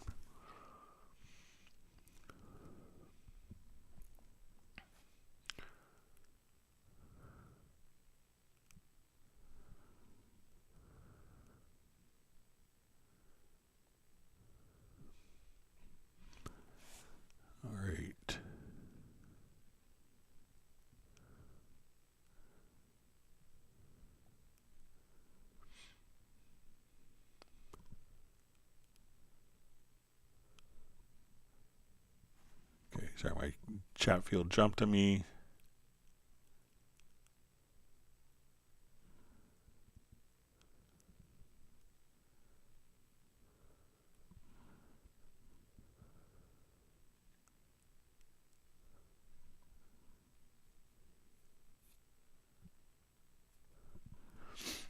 All right, so we see Jazz Dude says, well, actually, I wonder why there is no Cubase summer update sale, because in the past there was always one, maybe September. So I think summer ends September 21st, so we still have like 5 or 6 weeks for summer.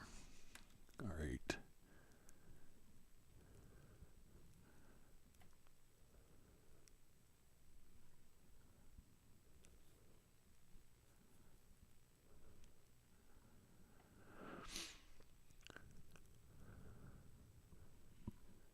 All right, so we see from Meridad Gunbari, is there any way to pitch bend audio files without adding the audio to sampler? I automate the pitch shifter plugin. I know, is there a better way? All right, so let's say there's a couple different approaches that you could take.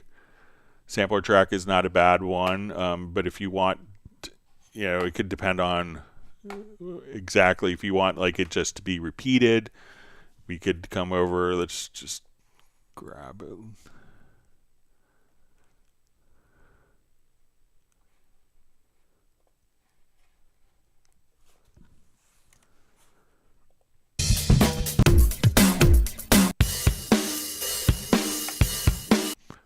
Okay, so let's say we want to take this, right.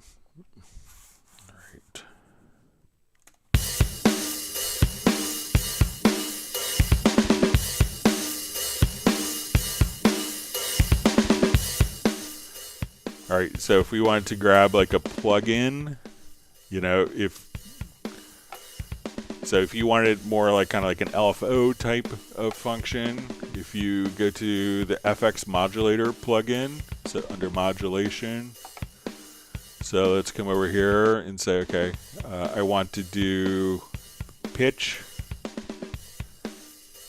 So we'll see pitch shifter. All right, and let's say, okay, I just want this to. So if you always wanted to kind of be, so here you could kind of set the range.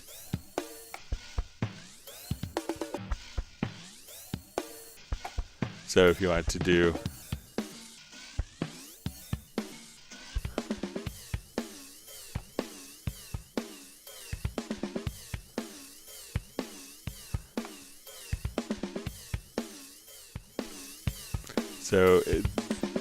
so if you wanted to, do formant preservation, so there's all sorts of kind of different pitch shifting options that you could do just kind of right there. So if you want to do, okay, let's just do like,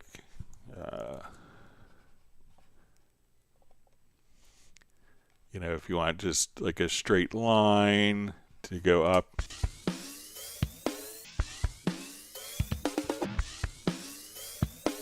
You could have it be random.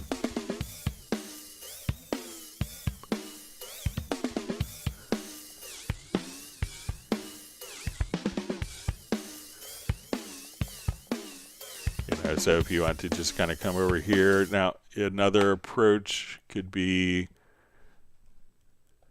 like if I just take the particular audio here and we go to process, we could say, let's do pitch shifting. And then there's an envelope. We can say, okay, I want the range to be, 12 semitones. I want to start up and go all the way down. So now as we play.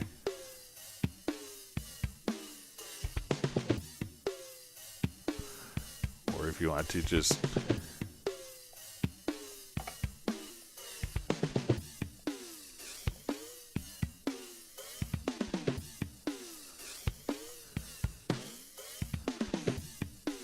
so you could adjust pitch shifting there as well, or if you wanted to kind of actually play it at that point, like a sampler track is a great option as well. So let's say if I come here, let's open, for those that aren't familiar with this, we'll go to sampler control, drag the file over, we can set the pitch bend range here. So now as we play,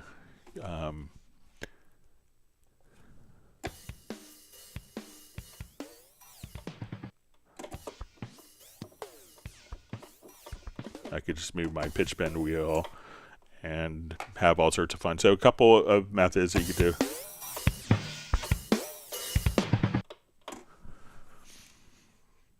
So let me know if any of those make sense for your workflow.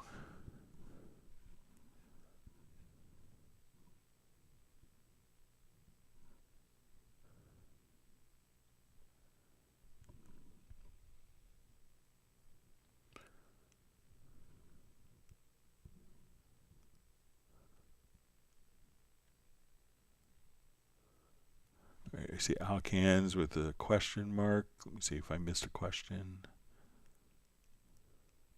Okay, it's about the drum samples in Groove Agent.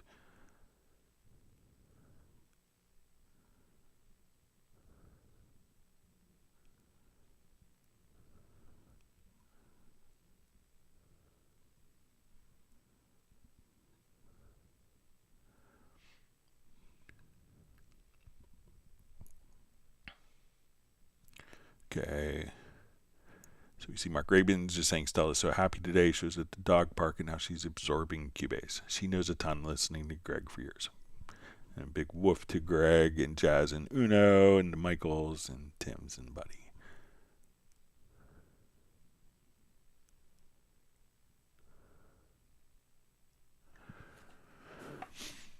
All right, Alacon says MIDI reggae drums in Groove Agent 1. I know Groove Agent 1 is long ago, but why remove the reggae drum editor in Cubase? So I don't think there's a reggae drum editor, but there's probably maybe a reggae drum kit.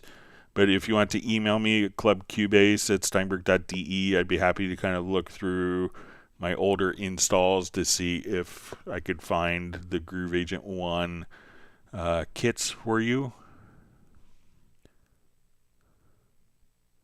And we see MIDI reggae rhythms in Groove Agent 1.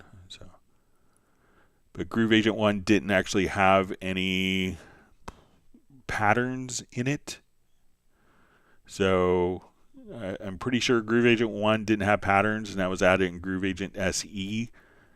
But Groove Agent 1 was just the particular sounds. So it was like the instrument without having patterns, and you would do the sequencing inside of Cubase.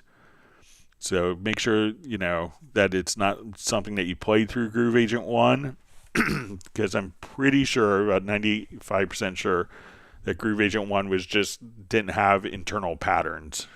But I could be mistaken, but I'm pretty sure, if my memory serves right. So maybe it was a third-party thing that you had.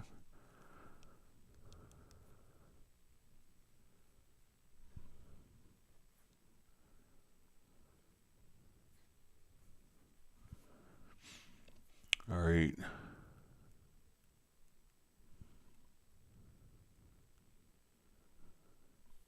All right, so we see Gulf Coast. Florida Man is going to put some headphones on and shop for an interface. It's always good for kind of working with your computer, have an audio interface.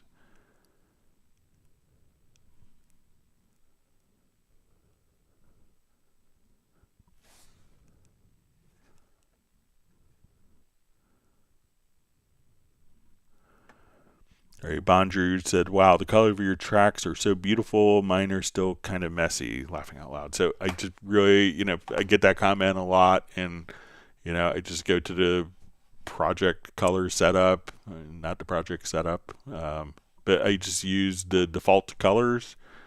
So, you know, I didn't really tweak them. I'm not personally good at distinguishing multiple colors and stuff like that, you know. Like if you ask me a particular shade of blue, I would say blue. You know, I missed that day in school. But I just use kind of the stock colors.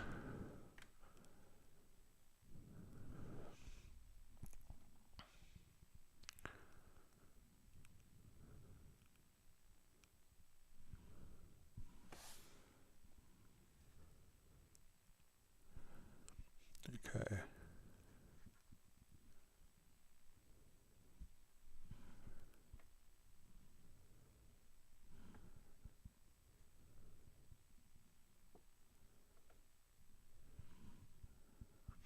All right, my chat field just jumped.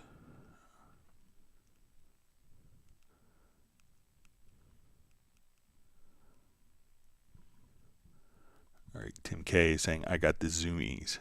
All right.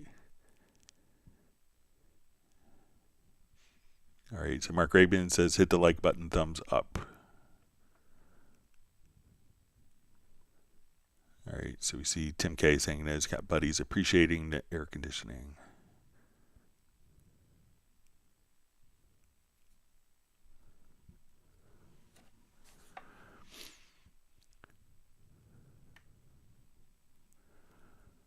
All right, so it says from Will, it says, never be aware of this. Do not work much off in Cubase, but sliders are too much saw for faster work. Is it possible to make them bigger? So, if it's like with the mix console, let's come over here.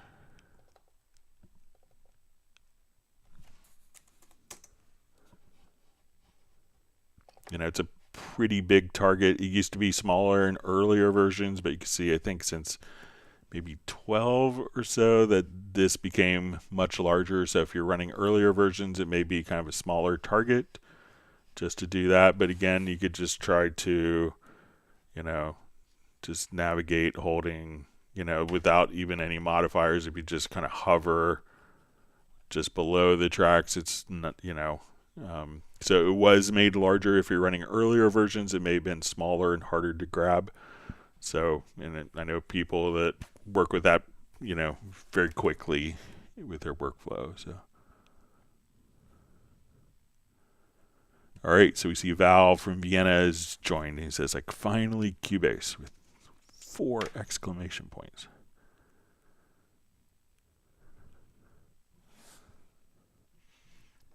All right, so Val just saying, after a long day of sessions, it's always relaxing feeling to enjoy the stream. We're just happy you're here. Thanks for joining us.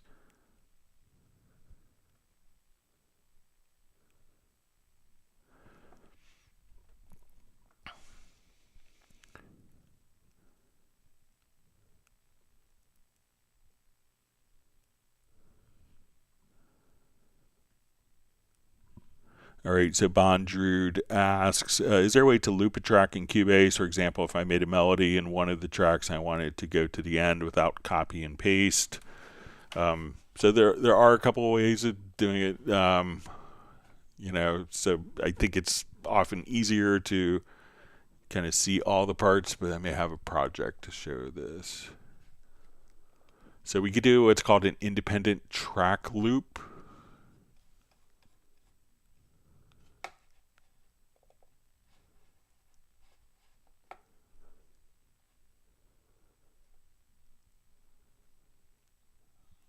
Let's see if it's in here.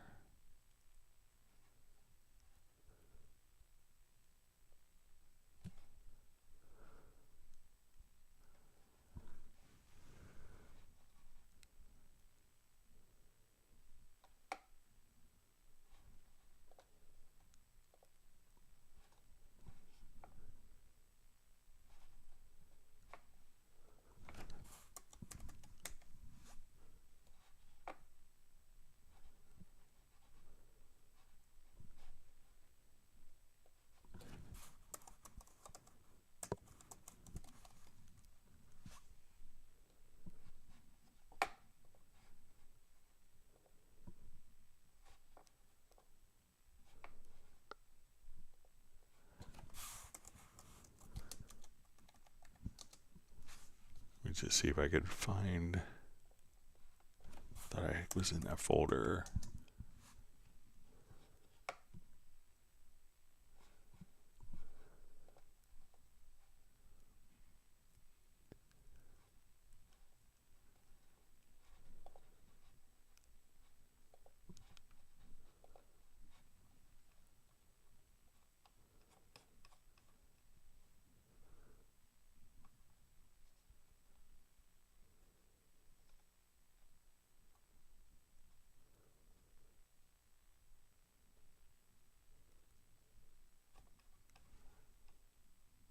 Look one more time in that folder. If not, I'll just make something. I don't think this is it, but let me just.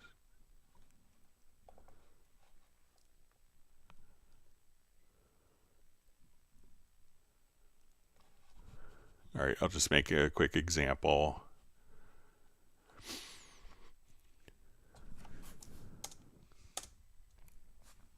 All right, so I want to just have a part that's playing, so we'll just come over. And let me just see if it's.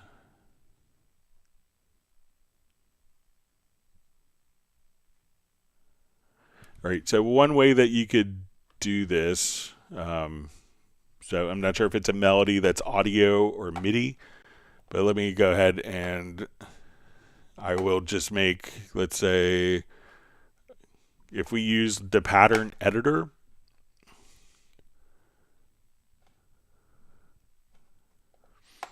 okay, so I will come over, let's just grab some quick loops. All right, so I'll just do some MIDI stuff here. So let's say, okay, I want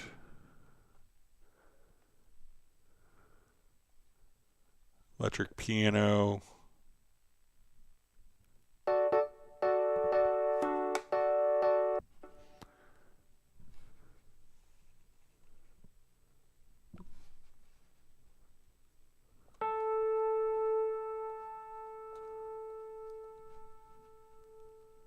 Okay, so let's say we have this going on.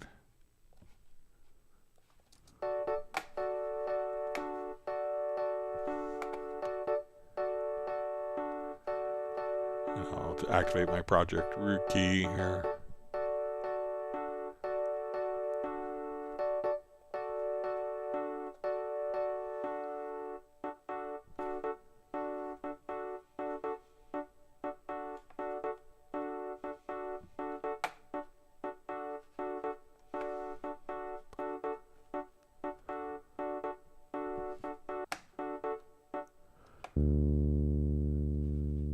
Alright, so say we have this.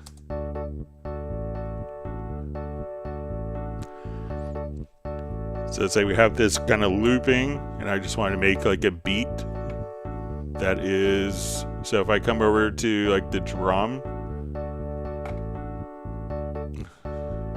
so we'll just come, we already have a drum machine here, so let's just come.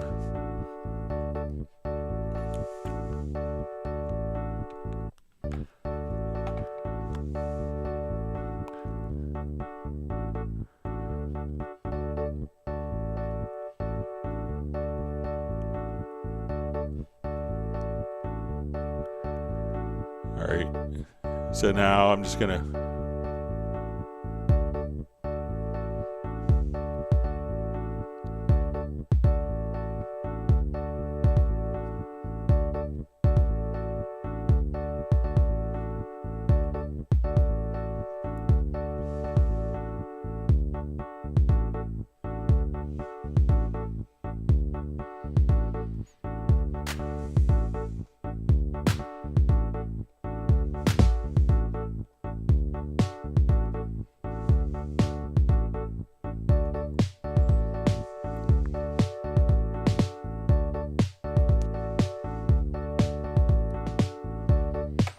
so now while this is playing, I just have this, you know, and this doesn't have to be for drums, it could be kind of for any different parts. So we say, okay, let's make,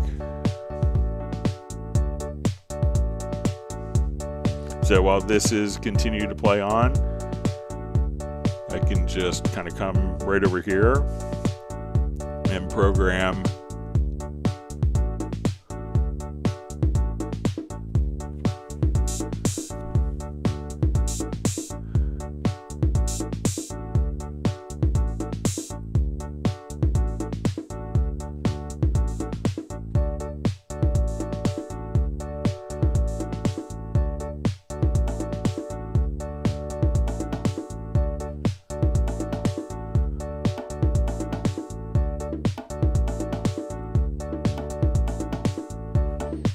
So while this continues to play on, this is just kind of looping over and over again.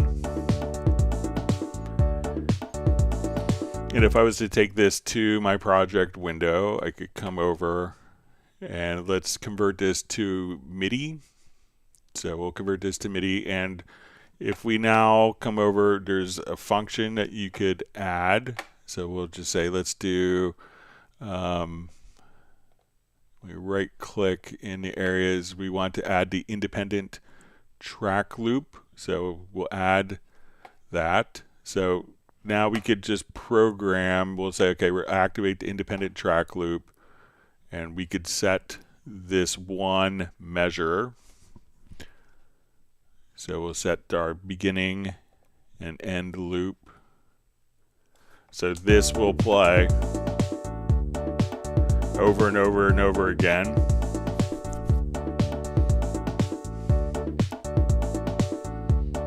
So even though it's not on our particular part, if we set an independent track loop, we can just have that continue to cycle independently of the rest of the project.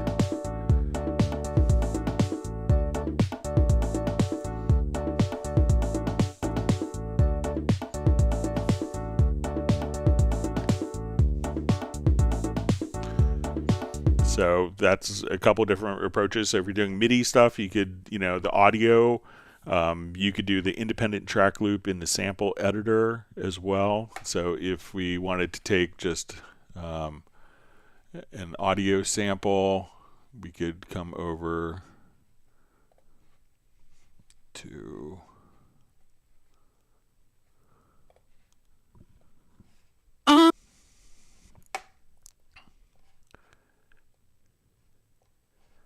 and again, we could set the independent track loop here so that our audio is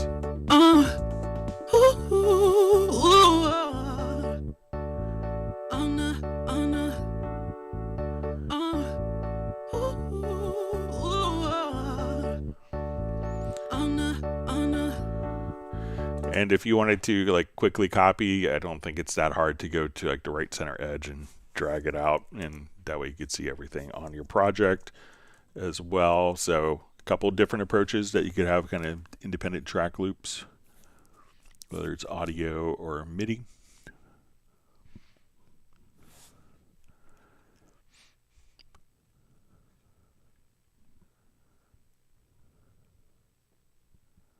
Yeah, so you don't have to use like cut, copy, paste. So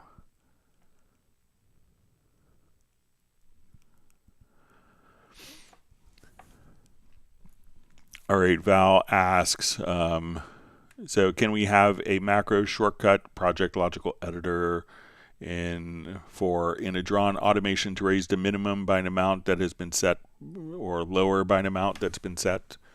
Okay, so let's come over here and say we have our automation and we have our automation here. We'll just kind of draw in. Okay, so we'll say our first automation node here will be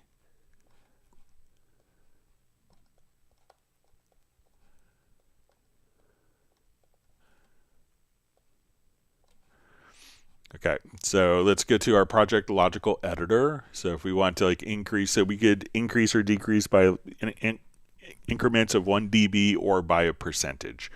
So let's go to the project logical editor. So we'll go to setup.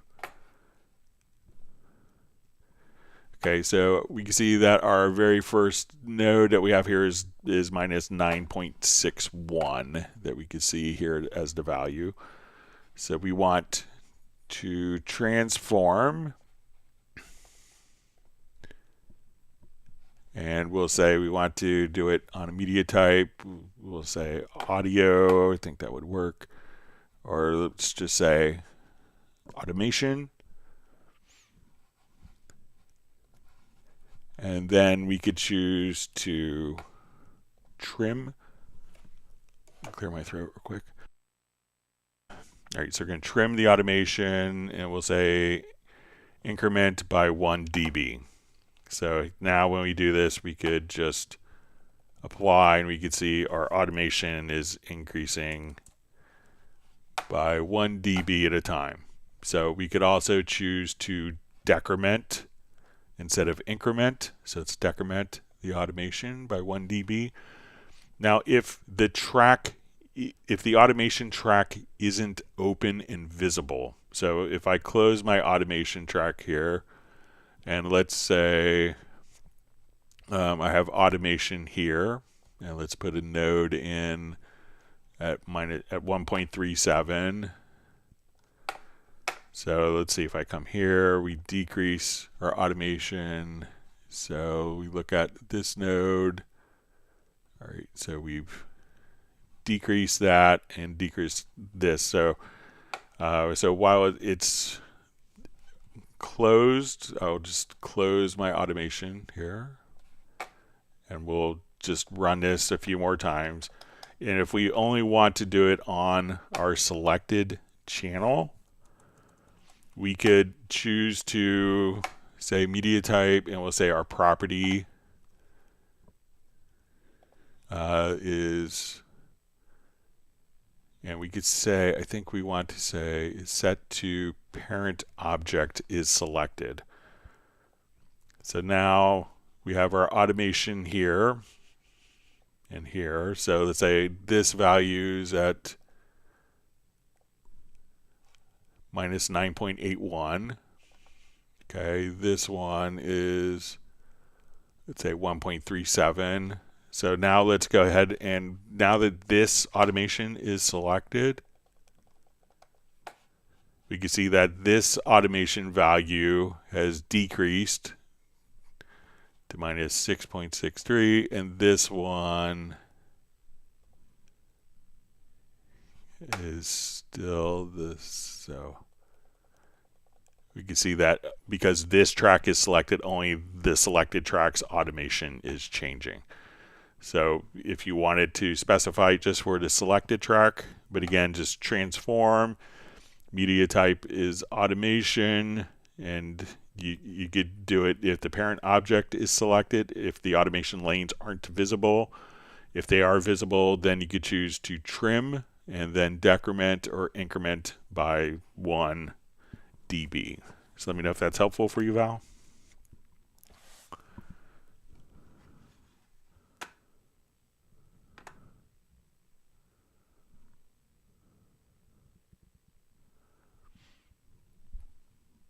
All right.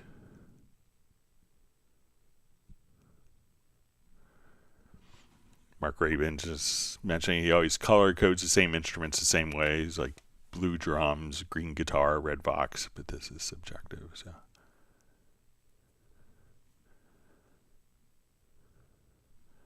All right, so you see Michael Pierce has to sneak off. He has an early start tomorrow. Thanks for joining us. We hope to see you on Friday for the 500th live stream.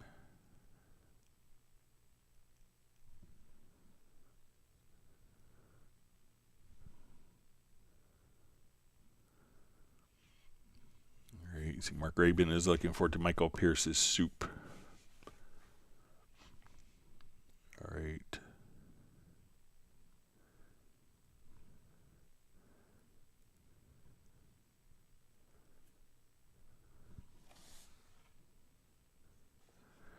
See Mark Rabin says he's been doing a bunch of solo recording again, documenting my last round of songwriting endeavors inspired by nature. I'm ready for an AI recording engineer, at least when it opens the door. So.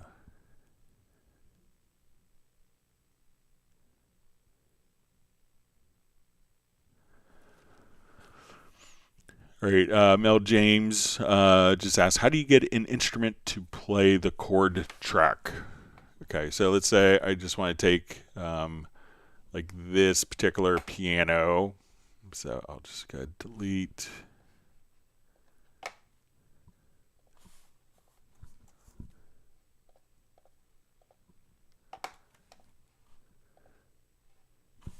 Sorry, wrong.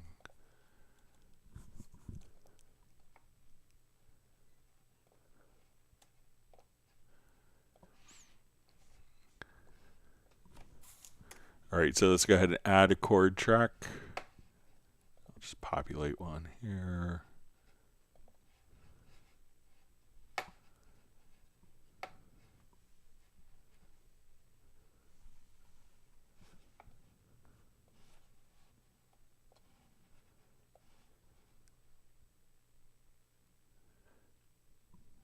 Oh, sorry, let me just add a chord track.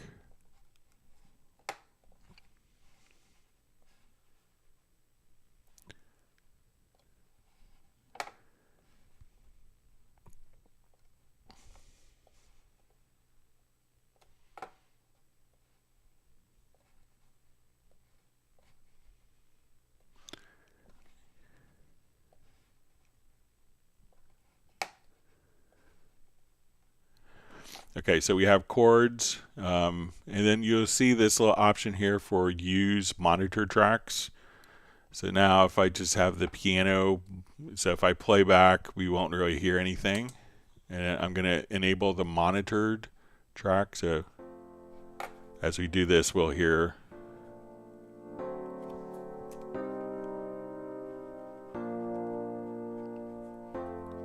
So if I want to add another instrument sound, what I could do is add instrument track, make it something more melodic.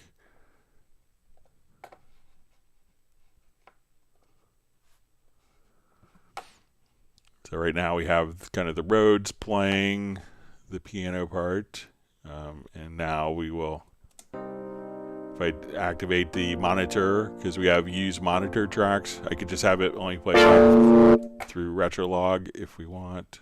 Sorry about that. But if we wanted to go to multiple tracks, we could just choose use monitor tracks. And then we monitor RetroLog. We'll hear it.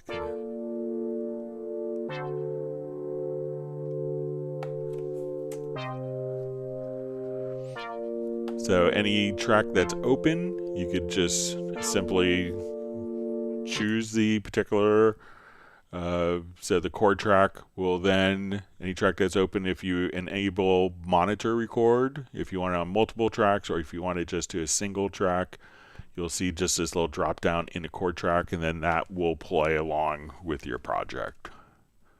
So let me know if that's helpful for you, Mel. All right, Pascal Ritter says, is there a possibility to create group tracks to selected channels and put them in a folder at the same time in one shortcut? So yeah, so let's go ahead, let's add like 8 tracks here. There's a macro that's built in for this. So I take these tracks and put them into a folder and route them to a group. So go to your edit page, to macros, and you'll see selected tracks to new folder and add group channel. So say, okay, we'll call these drums. And now our folder is created and they're all routed to this particular drum. So again, select the tracks that you want. Go to edit. Go to macros, selected track to new folder, and add group channel. You can name the group if you want. And then all these tracks are being routed to our drum group. And they're all, can be tucked away into a nice pretty folder, like so.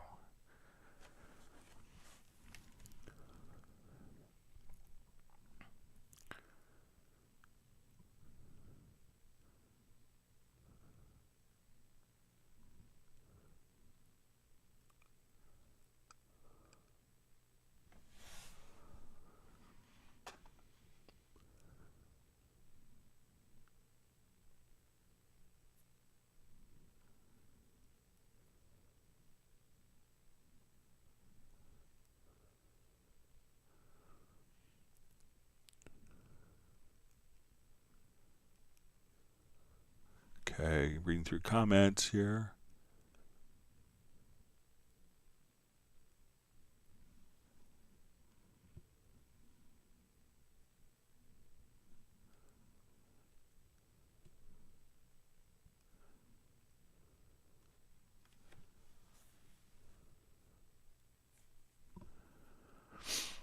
All right, so we have Artem Belikov asks, hello Greg, thanks for your work. How to find the highest value CC1, CC11 in the MIDI list editor to increase all CC1, CC11 values based on the highest value. Okay, so let's see if we could find that.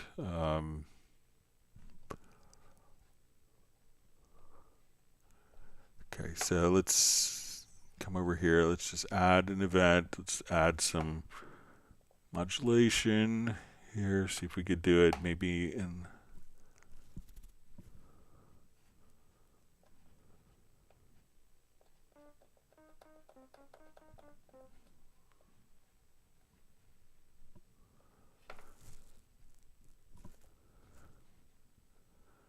Okay, so let's say probably our highest value would be here at 107. Okay, so let's see if we could select the highest value. Here, so let's get to the MIDI logical editor. I'll select the event.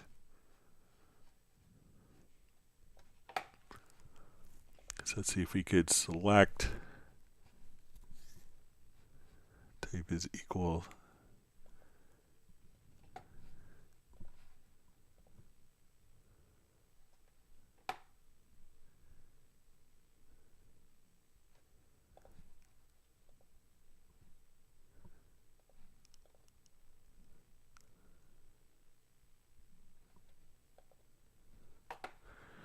Okay, so let's say if we're here, we're going to say select the highest CC value. Let's see if that.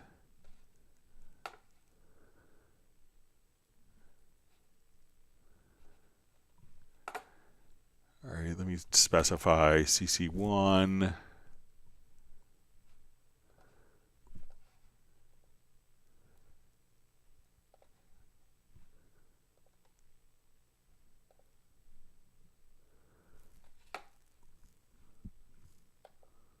Okay, so what we could do now, if you want to find the, let's go to the list editor. So what we did is we selected we said select controller that is equal to, we're going to select modulation, and we're going to select the highest modulation value for, so we said, we're going to say our context variable is equal to highest CC value. All right, so now let's look at it in our list editor. If we do that, let's just see if we could select it.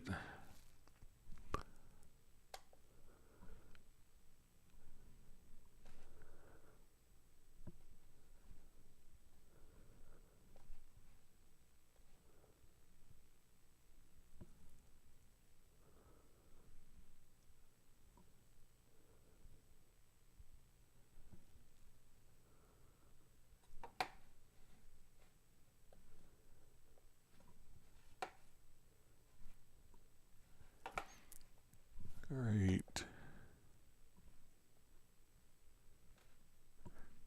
Don't see it in the list editor. Let me just.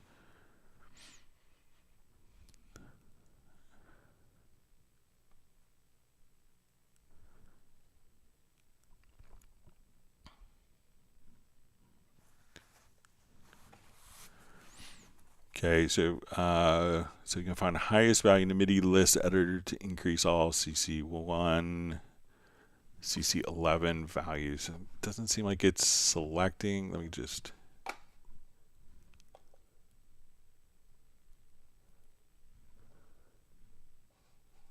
So it should be selecting this.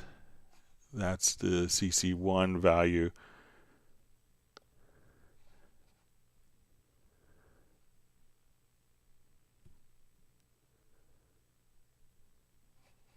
All right, let me see if I remove the bottom, if we will select all CC1. All right, so there's all the CC1 values. Okay. So we select all the CC1s, and now we want it to be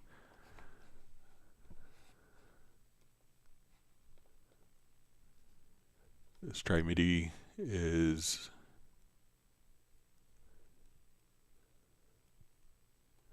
equals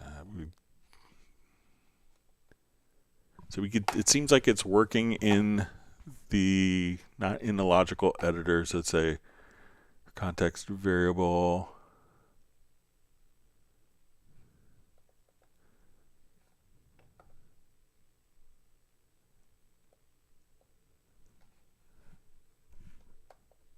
Okay, now it's working. So now you could, I'm not sure why we had to reset it. So let's say we have this note selected. We want to select the highest modulation value. So if you have like 14,000 of them, we can now come over here. Let's see if we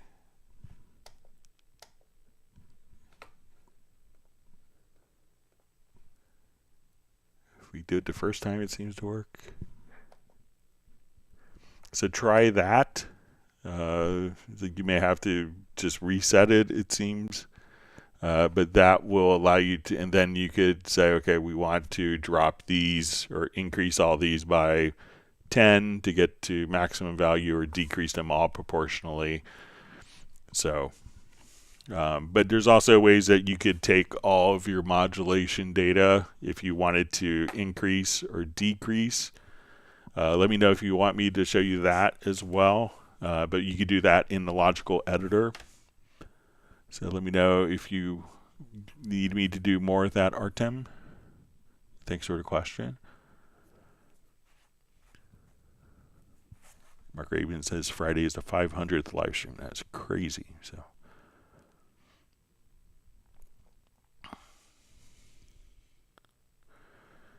All right, so we say right now I have key commands to color tracks with Project Logical Editor and shortcuts, and now I'm wondering if I could extend a Project Logical Editor to also route to certain buses that are always in my template. Okay, so let's say we add a couple group tracks. All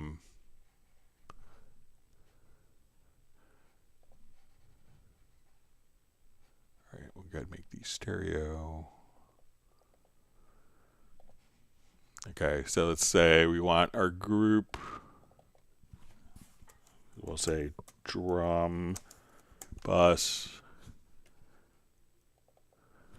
vocal group, and we'll call this guitars. Okay, so I take these tracks and use the Project Logical Editor, so these are all going to it's just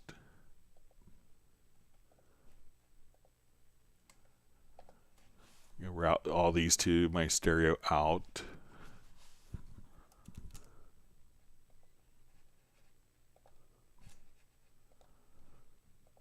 Okay, so these tracks are all going to my stereo out. So if we want to use the Project Logical Editor to send to drum bus, send to guitar bus, we could just come over. So we want to transform, and we're going to do this in the Project Logical Editor, not the MIDI Logical Editor. That would help. So Project Logical Editor, we'll go to Setup.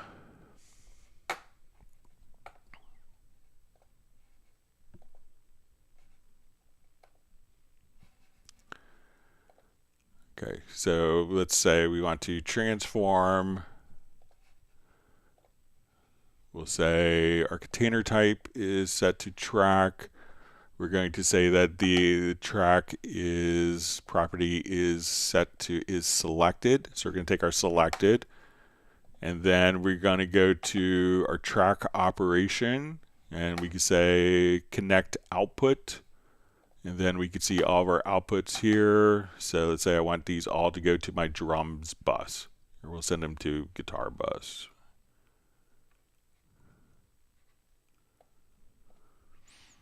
So now I can take all these tracks, save this as a preset, and when I hit apply, those tracks, the routing has now changed to guitars for us on those selected channels. So you want to transform, and we can say container type is track, property is set, so we're going to do the selected tracks, not every track, and then we're going to say track operation, connect output, and then choose your output here from within your template.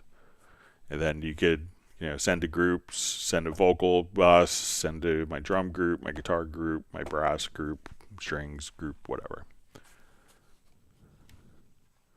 So let me know if that's helpful, Val.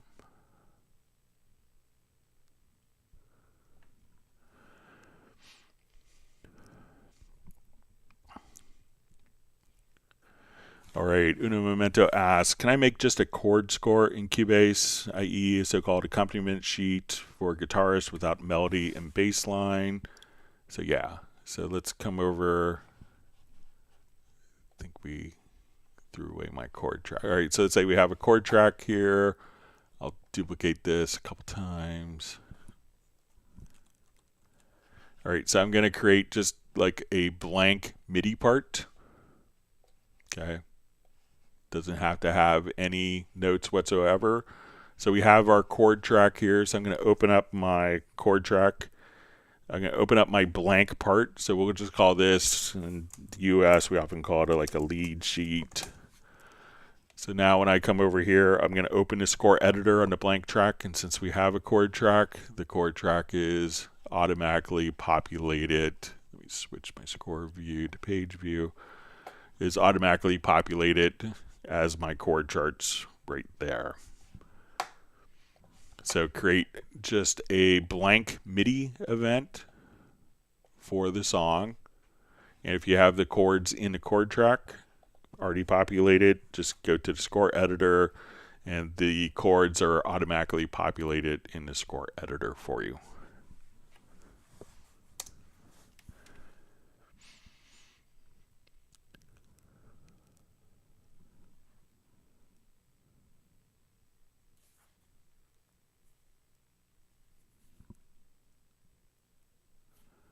Okay.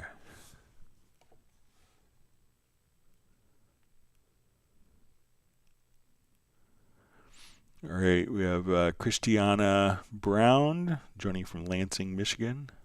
Thanks for joining us. Been to Lansing a few times.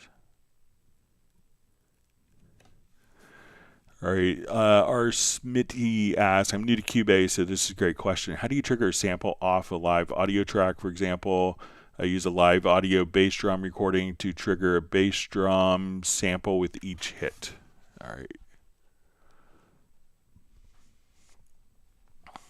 All right, so let me just open up. Let's say we have a live recording. Thanks for joining us today, our Smitty. All right, so let's say we have a drum recording here, multi-track drums.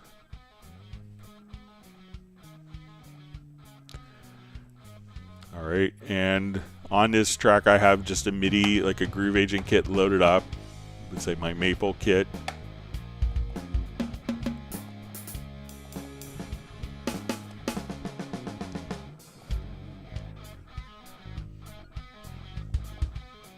All right, so I wanted to send the samples to this. I'm going to leave this track selected. I'm going to go to my bass drum track here.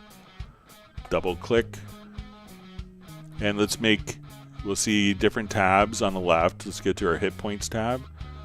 Let's come over here. Let's adjust kind of our threshold and maybe the intensity. So if we solo this, we could get a sense we're not catching the tracks that are bleeding through. So then from the hit points, we'll see this little create tab and we'll say, let's create MIDI notes. I want these to retain the original dynamic velocity. I'm going to put them onto the first selected track where we had that Groove Agent. I'm going to put it to C1, which is often a kick drum note. Hit OK. And now we're triggering. I'm going to mute the kick drums. We have 3 kick drum mics here. And now we're just listening to the sample. So if you want to make this louder, I want to tune the kick. So it takes at least 3 bars to do. So it's like, so if I want to tune,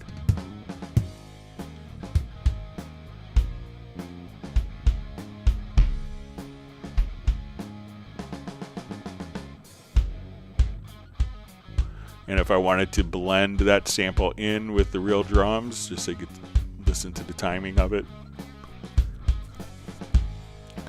So again, load up like Groove Agent, and you can just drop any sample in there.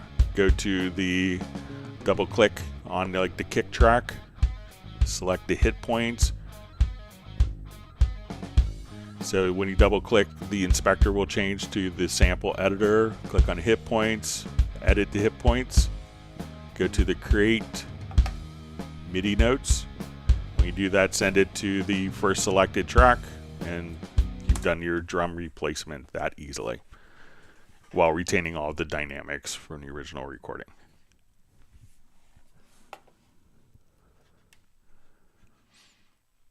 All right.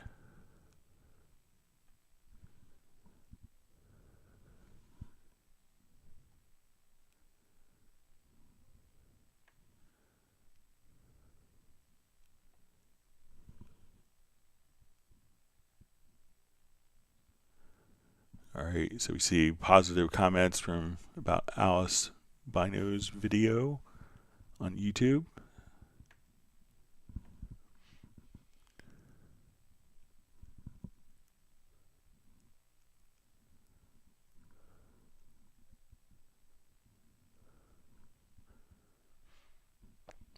All right.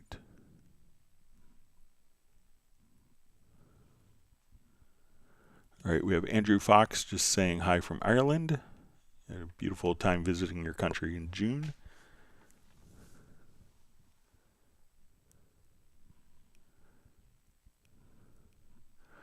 All right, Andrew's question is, when controlling faders with my hardware controller, can I set it up so that the faders automatically map to channels that are visible in order they are in? Everything works great until I hide move channels, and then as I navigate through the banks of faders, my 8 hardware faders no longer align to what is visible on the screen. Am I doing something wrong?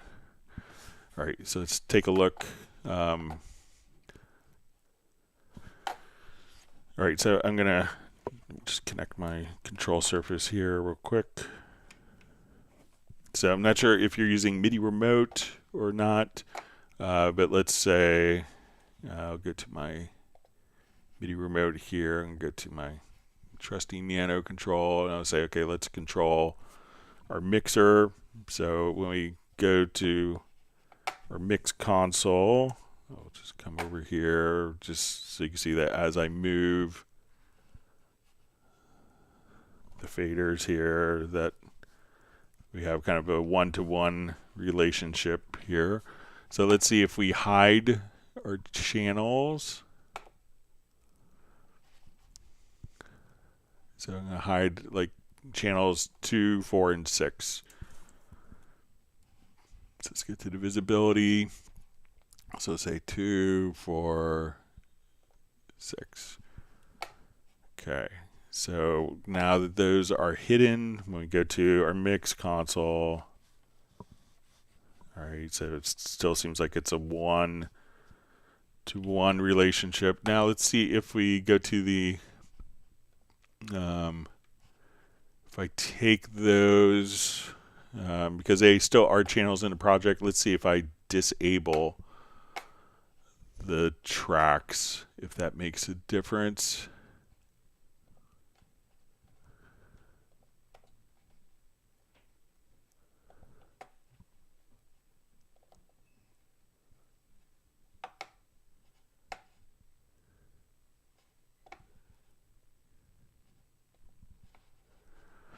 All right, so I move fader 1. If I move fader 2, let's just look at. All right, so fader 2 is still disabled. Yeah, so it looks like it's still going to, and let me just check to see how the parameters for the MIDI remote, how they are set up. If it's,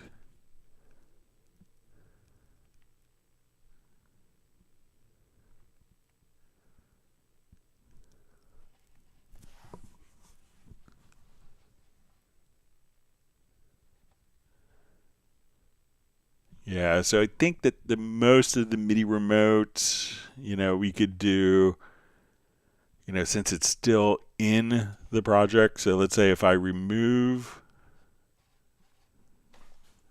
let's say if I remove those channels from the project,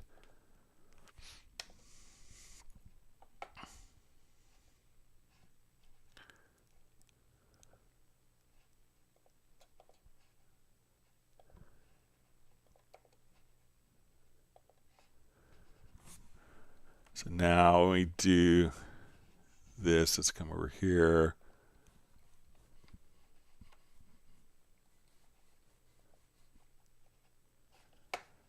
right, so I'll move fader 1, so look at it in the lower zone mix console, fader 2. So then if they're removed, I mean, I see the logic both ways where, you know, people had tracks that were hidden, they're still in the project, so they could be hidden and still be playing back audio.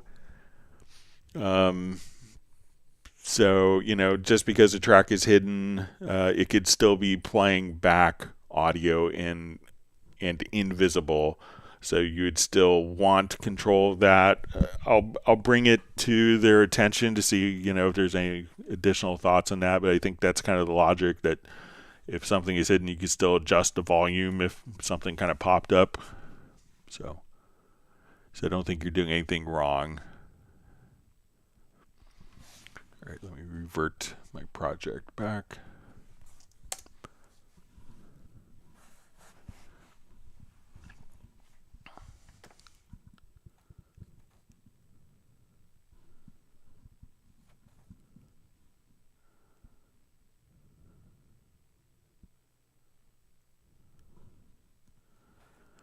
All right, so we see Artem just says, I was missing the need to find the highest value in the logic editor. I was trying to filter by the highest number in the list editor. Thanks for the answer. So you're welcome. Hope that works for you.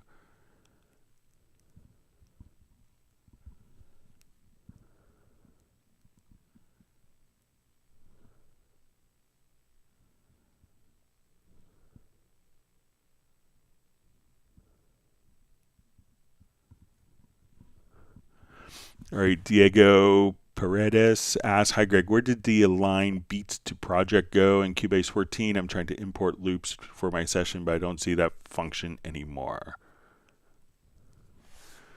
All right, so if when doing that, it's just kind of switched over. So let's go to, say we're in our loops here.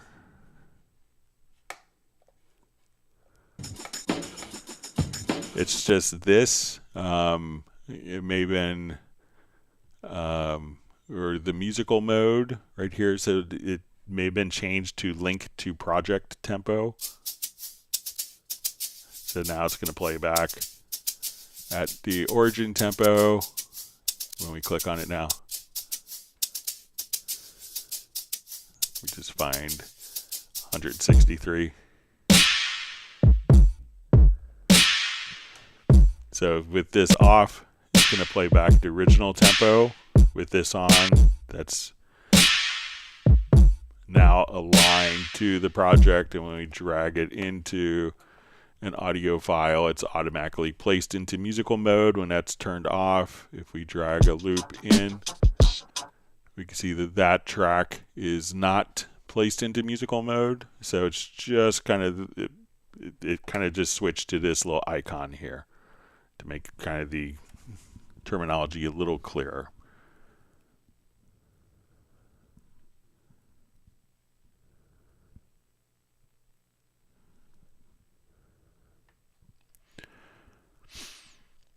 All right, so we see Alfred G. Pogo says, can you assign different tempos to different tracks? So you could have different tracks at different tempos. So let's take a look.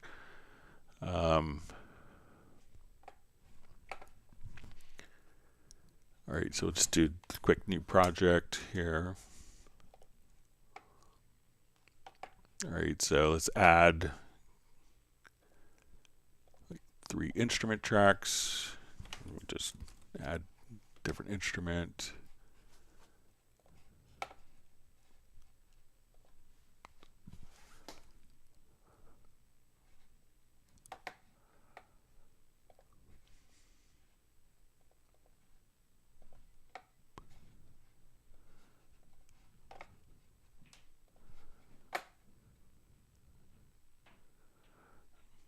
All right, so let's come over here. Let's say,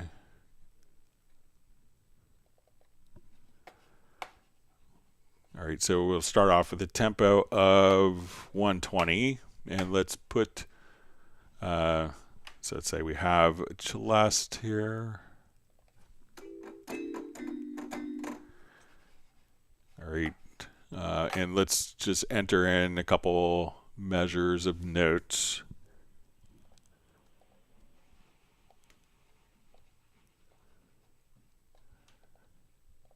All right, so I'm going to let's put in just some half notes here in a step entry.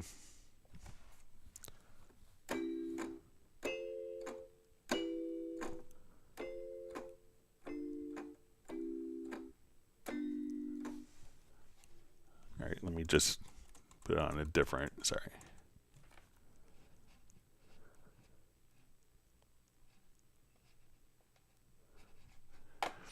All right, so let me set this to half notes and we'll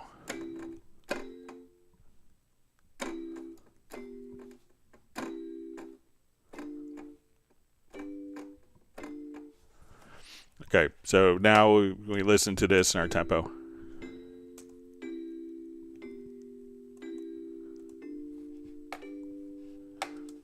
Okay, so right now we're at 120 beats a minute. I'm going to select this particular track and let's lock it. And I think that if we change our tempo, let's see if we go to 100.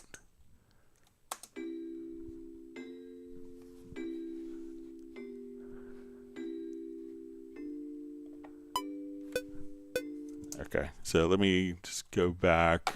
We'll unlock it here quick. Let's get to 120. And I'm going to take it out of musical mode. Okay, so let's mute that. Let's change our tempo to 80 beats a minute. And we'll load up a different instrument.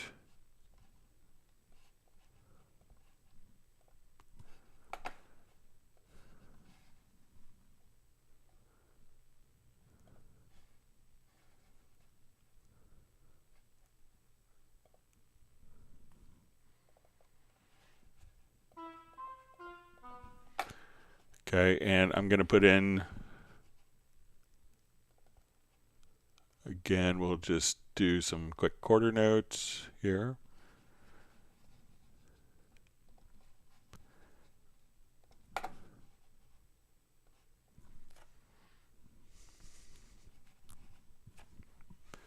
So we'll just switch this to quarters.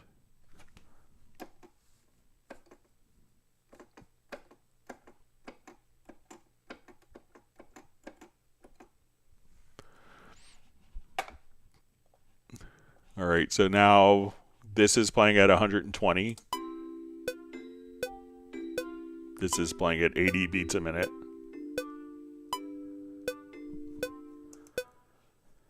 So we could just take these and not put them into musical mode. So let's come here, let's add one more instrument. All right.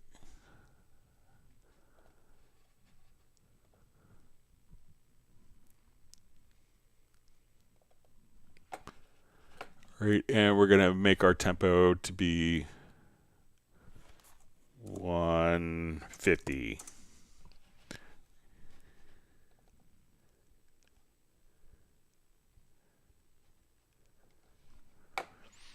Okay, and let's put in eighth notes.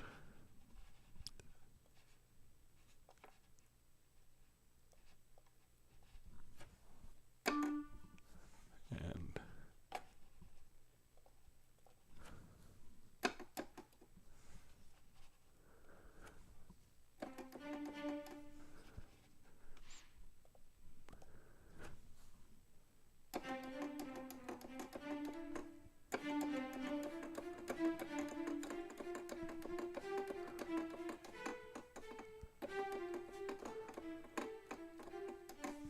right, so now each of these, so we'll take this out of musical mode. So now we'll have 3 different tempos.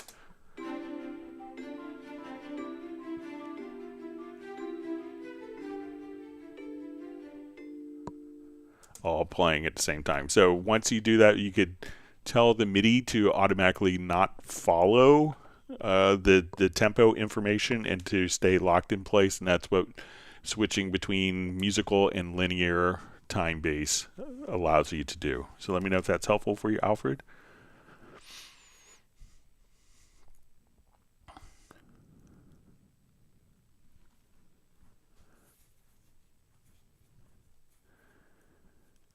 All right, so we see from DaVinci Girl says, Greg uses Stream very often as logical editor. I never did use to build templates. It seems to me very time consuming. So, it's generally the logical editor is not really, required for building templates. What the logical editor is designed for is to, okay, I want, like the cases, I think if we look through, if we had modulation data on, 1,000 measures of data. So if we come over here, let's say, imagine this is, thousands of measures. And true, you could go through 1,000 measures and have it automatically search for the highest value manually. Or you could tell the logical editor to do that for you. So the logical editor, there is a logic to it. So it's like a Boolean conditions. It's like we want to find this scenario, like we want to find a certain criteria, a certain condition. I want to find notes that are between E1 and G1 that have a velocity between 40 and 60 and decrease their velocity by 10% or randomize their velocity. You could do that manually, and that would be very time consuming. Or if you just come up and create a logical editor preset, especially if it's something you're going to do all the time. Like I want to take my strings and, I want to put in, let's say, straight eighth notes. So let's come here to our string patch, and I want to put an accent on every downbeat roughly. So let's say we're here and I have, multiple string phrases. So I want to come here. Let's just say, put this in and let's do eighth note triplets.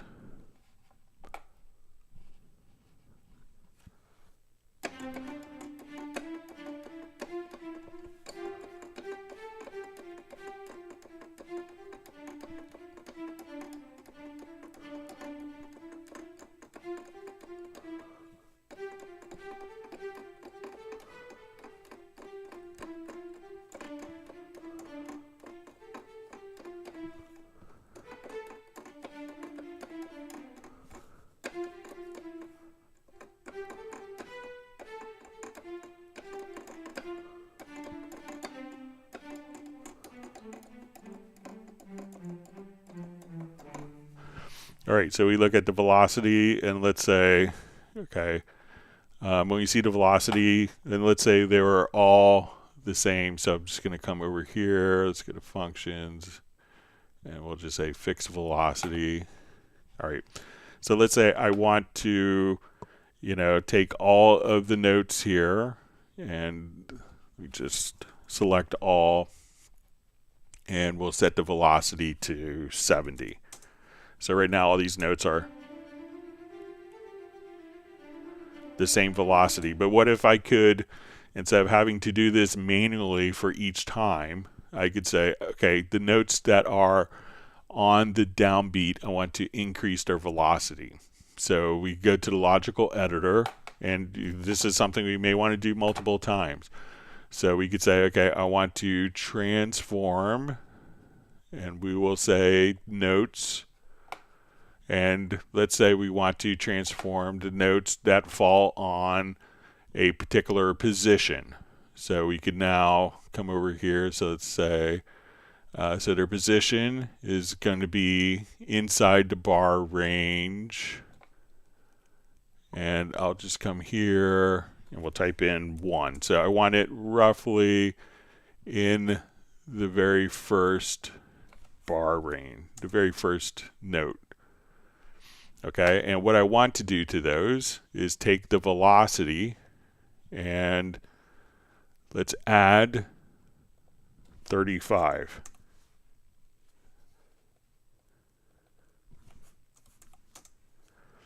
All right, so now we're playing this and it's not so interesting, but if I did this right, now we could select every single note here. Let me take it out of here. And then you could do like, different conditions like that. So we could just say, okay, notes that are falling. Let me just set the range here. Now every note, we could put an accent.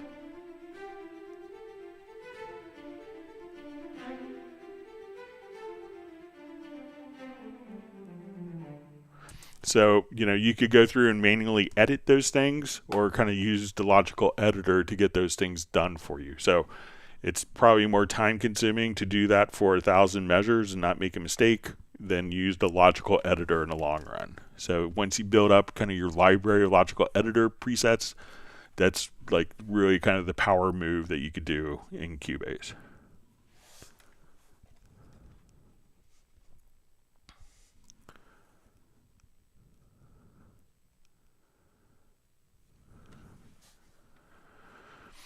All right, so we see Captain Cricket 3D says, hey Greg, the drum machine has a feature to hot swap samples. Is there a hot swap feature available for the sampler track? If not, can you please submit a request to add this feature? So, all right, so let's say we have, let me just add a sampler track.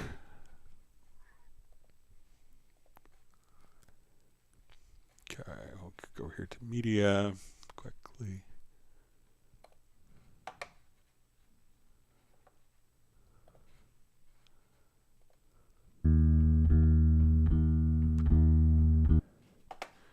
All right, so let's say we have this. We're going to draw in a D sharp 3.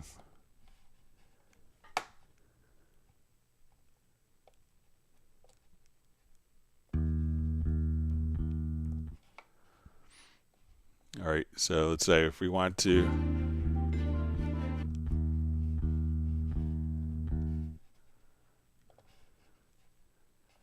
All right, and let me just. I mean, you could just.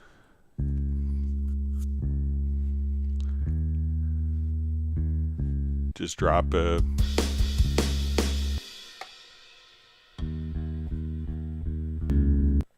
So I'm not sure if you've tried that.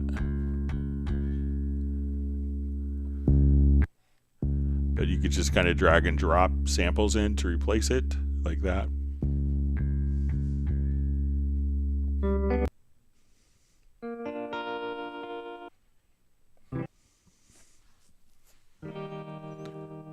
So I know it behaves a little bit differently, but if you didn't know that, you could just kind of drag and drop samples in and kind of, and you could lock the settings so that if we had different parameters set up for, let's say, our filters. So let's say we're here and we're playing the filter.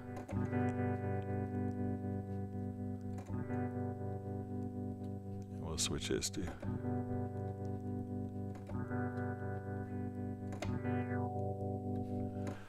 So if we put on the lock here, we could just drag and drop and all the filters will remain the same. So let me know if you've tried that.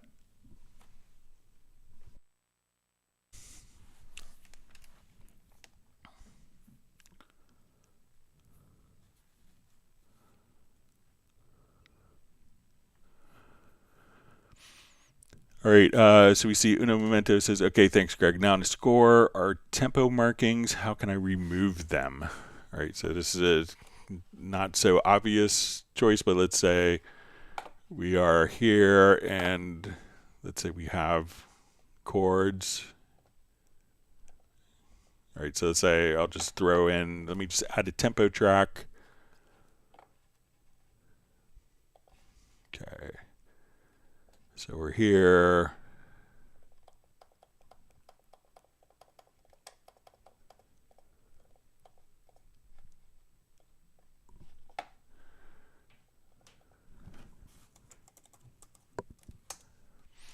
All right, so now when I go over here, we go into the score editor, we'll probably see our tempo markings here that are included.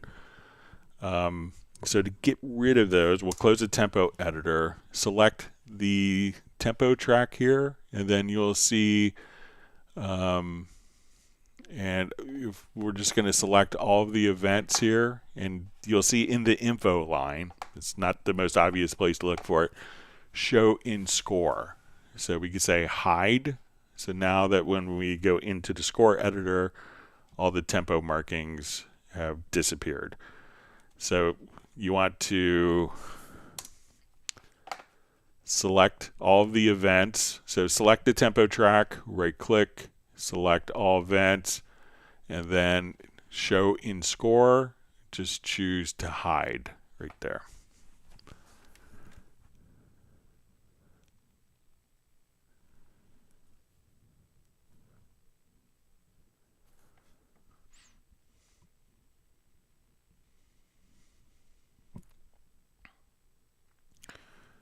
All right, so if we could, we see from DaVinci Girl, it just says, someone knows the artist of the song name of this live recording. So if it's this track, I'm not sure if it's, I think it's an unreleased track just because generally I use unreleased. So if it's this particular project, Daniela, this one. So if it's that one, it was a track I had gotten from my friend Fred Corey. He was kind of a recovering rock star drummer. So I think it's, I'm not sure who, he may play drums on it. I'm not sure if he just engineered it or played on it. So I think it's unreleased. So if I did something that was copywritten and released, I would have to pay all sorts of royalties every time I used it on YouTube and be kind of a mess. And you'd have advertisements every 2 minutes on your live streams, which would be extra annoying. All right, wonderful that Michael Teams has made it from Weatherford, Texas. I believe the virtual ice cream distribution will begin. Everyone loves that. Great to have you on, Michael. Hope you're well.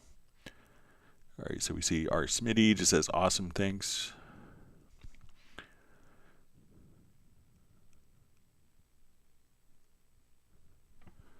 All right, we see DaVinci Girl likes Alice's videos, so she's very relaxed and without the action-based YouTube influencer. So it's great.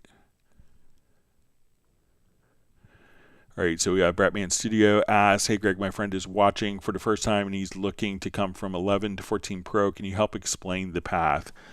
All right, so during this, you'll actually see you're kind of going from an older licensing system to the new licensing system, and there's actually kind of a video. So your Cubase 11 will stay on your USB-E licensor, and there's actually a YouTube video that was just kind of released with this. Steinberg just released is upgrading.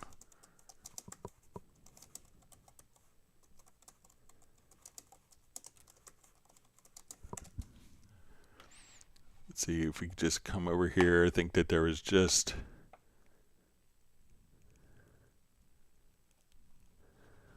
go to the maybe on a Cubase YouTube channel. But Steinberg just released kind of a tutorial video on this subject. It might be on.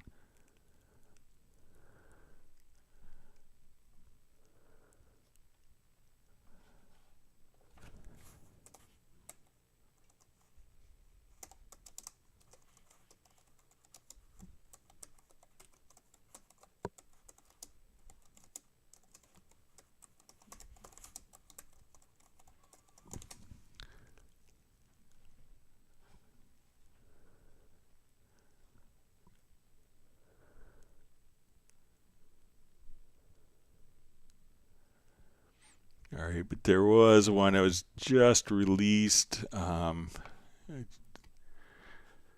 basically what's going to happen is you're going to take the, the license is going to be transferred to a new license. Let me just look one other. Let me just see if it's maybe on the Steinberg channel.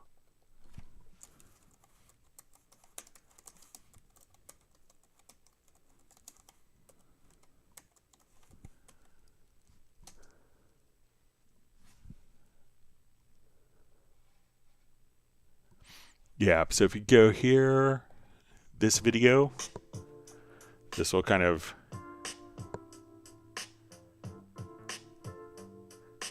so do a search for updates and upgrades from e-licenser based licenses, and this will kind of walk you through kind of the whole process of what you have to do. So basically with the new system on Cubase 11, it was utilizing the USB e-licenser for the licensing, and now it's going to be like what's called Steinberg licensing. And we could think of it, it's like almost like signing into like a Gmail account. So it's all going to be kind of an account-based systems, and you could have that utilized and running on 3 different computers at once.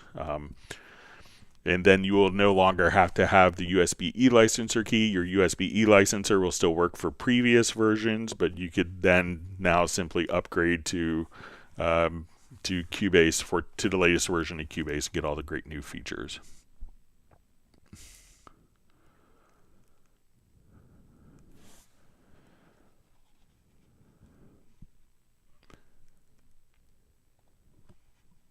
All right.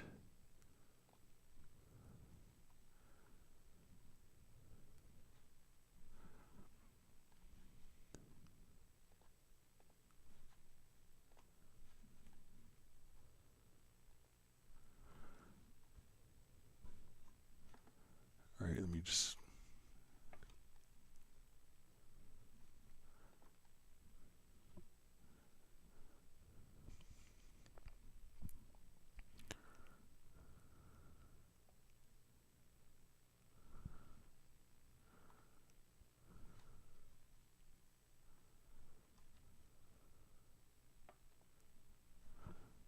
Okay, so we see from Andrew Fox, kind of follow up on the hidden tracks, says, thanks Greg, my issue with the hardware faders happens when I'm moving through fader banks, moving to the next set of 8 channels. Also, if I have some channels like buses tied to the right zone, so I'll do some more investigation and come back with more details. So the behavior on banking, if your control surface, your hardware MIDI faders is based on Mackie control, that's going to have like fewer options than what we would have generally with the with like the MIDI remotes. So if you could also let us know, Andrew, if you're using Mackie control based system, or if you're using something like these Steinberg MIDI remotes in Cubase 12.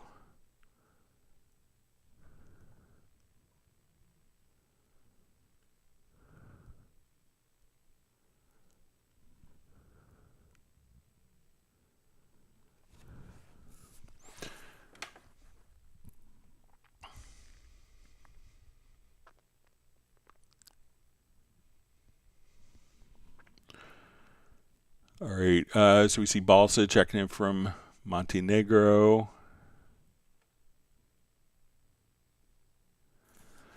All right, and we see from V-Term, says, please show a quick way to align samples with each other. For example, if I use the main track and a snare sample track, I can align them.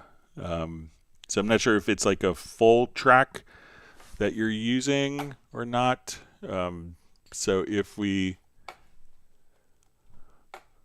want to come over, let's say if we have a song, we could come over to our song. We'll say, let me just import.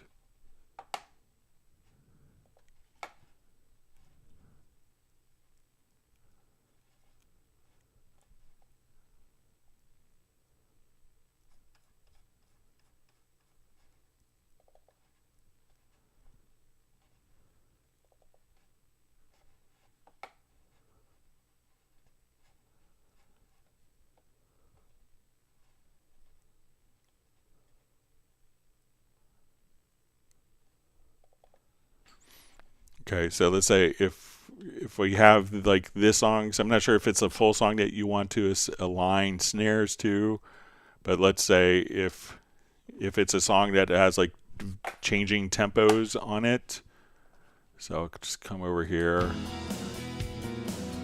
and let's say this isn't recorded to a click track at all. So I could select that to go to your project, to tempo track. Let's get to your tempo detection.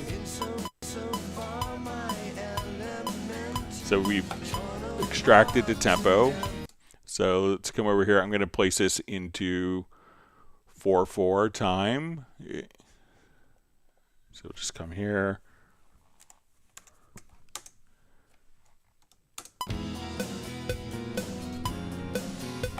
Now, say I want to find a snare sample. I'll just look in my Groove Agent kits.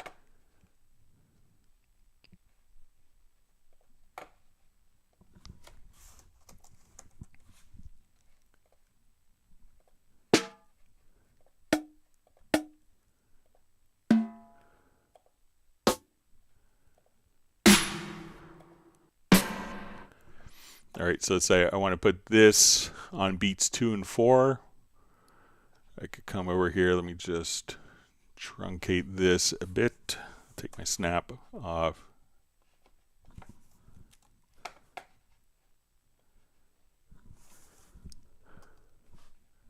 So I'll move it grid to the beat.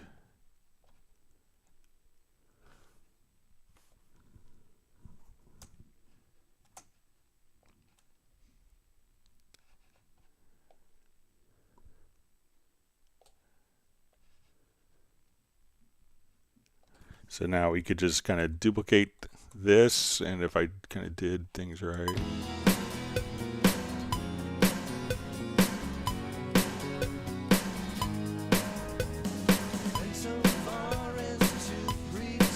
So I'm just going to hit Command or Control D.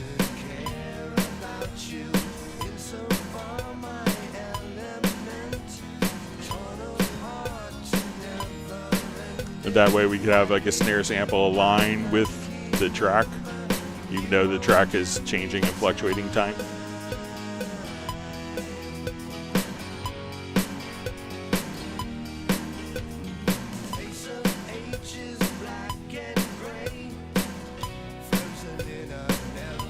So let me know if that's something that you want, if you wanted to see V-term, if that made sense.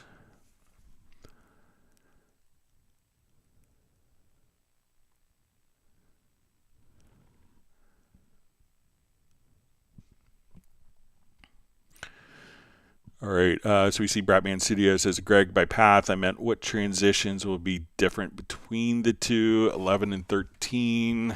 There's probably about 500 different features that came in 12 and 13, besides the licensing. So, you know, if you go back, you know, we actually did, like every time there's a new version, and like I think the last one we did was like November 8th or so, but usually right at the release of the new version, we will do like a 2-hour walkthrough of all of the new features. And you can see an index, obviously, of all of the features in the walkthrough.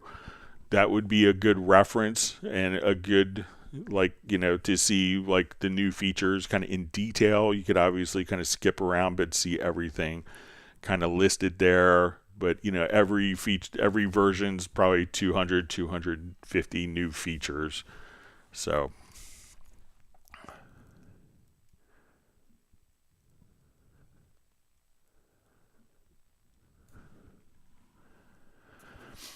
All right, Alfred G. Pogo says, can you assign a note to trigger a MIDI sequence, similar to the way you can assign a note to trigger an audio sample? All right, so let's say, let's see if we still have that piece up here.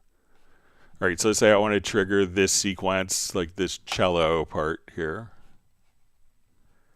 So we'll take this here and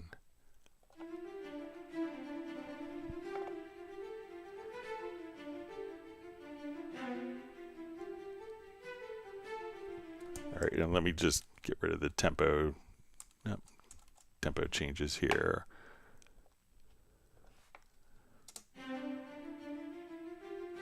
All right, so let's say if I wanted to trigger this, like maybe on a clarinet sound.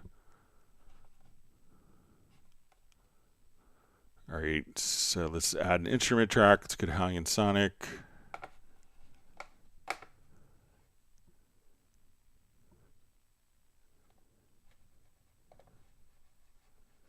Okay, so we'll open up clarinet sound here.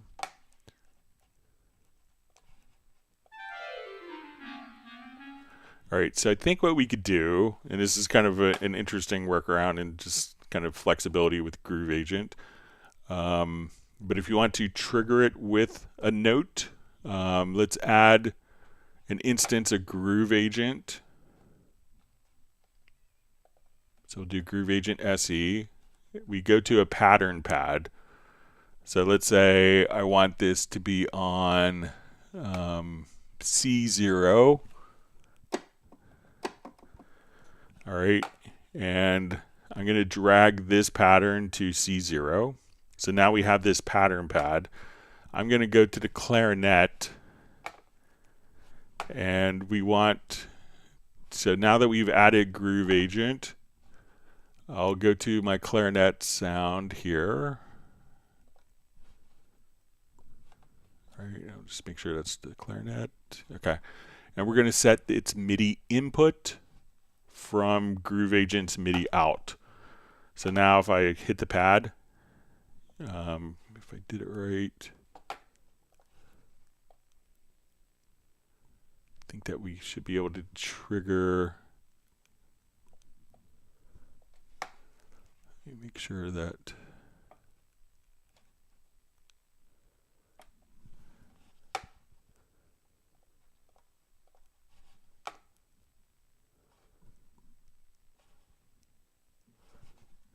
so I think that we could record it like this. Let me just see if we place it into record.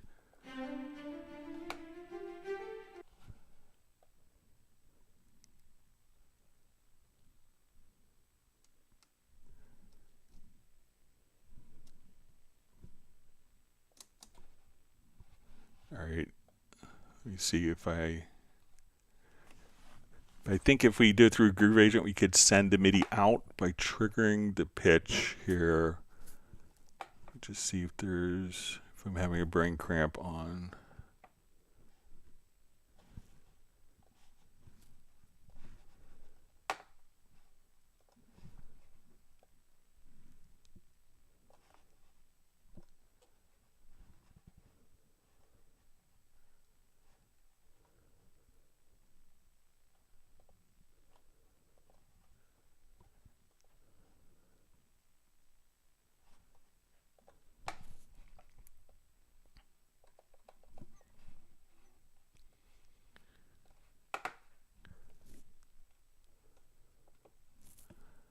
Let me see if I need a kit.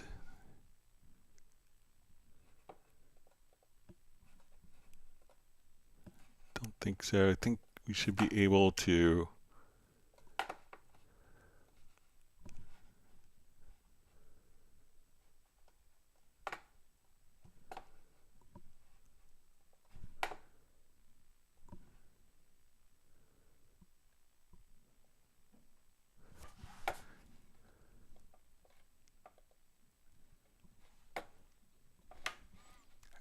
Think that this would, but we could, let's try it. So I think that might work, but we could also probably come over to, let's try a different approach. Let's try the MIDI inserts. And if we want to, we could probably even do it through the Apache SX. Just see if there's one other step designer. We might be able to do it here. Let me see if we.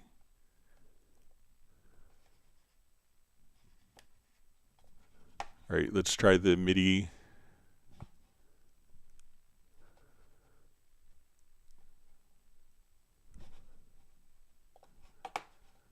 All right, so instead of step designer, let's try the Apache SX, and I'll put it on sequencer. I'm just going to drag this event in, and I want this on, I want it on the Halion Sonic instead, sorry. So let's come over here to the MIDI, let's go to Apache SX, drag the sequence in, And now as we play here, let's see.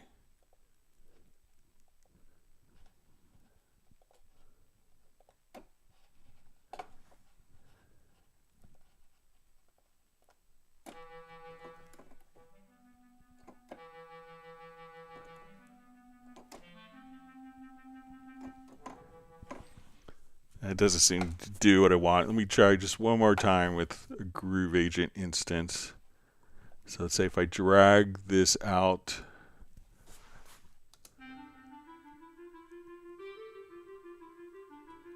so we should be able to, let me just hit C1, C0. Let me just check my octaves on my controller.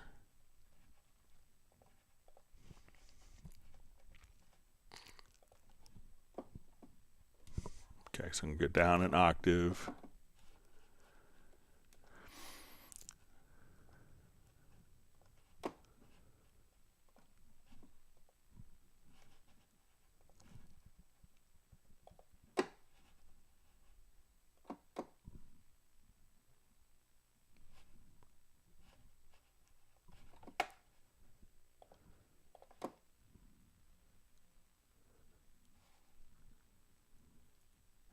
Looks like I think it should be doing it. I could play around with it some more, but I think that you could do it in the pattern editor in Groove Agent and then take that output to the track. I could play around with it and see if I could have it kind of dialed in for Friday's live stream.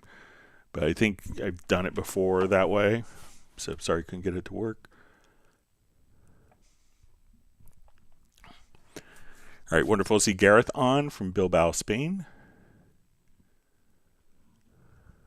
Thanks for joining us.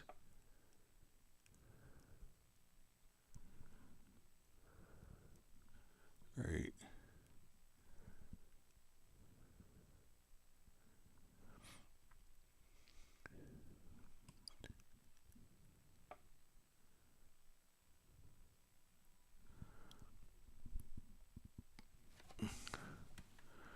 All right, so you see DaVinci Girl says, but I could compose the scores of strings or anything else direct in transcription to a note shield and use this. I've done it also with Expression, have much more natural results than I can do. All right.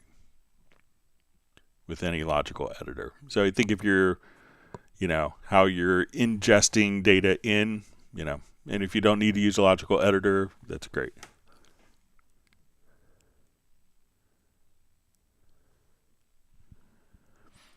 All right, so we see Val says, fun fact today, got new glasses after 10 years. I see things now, so it's good.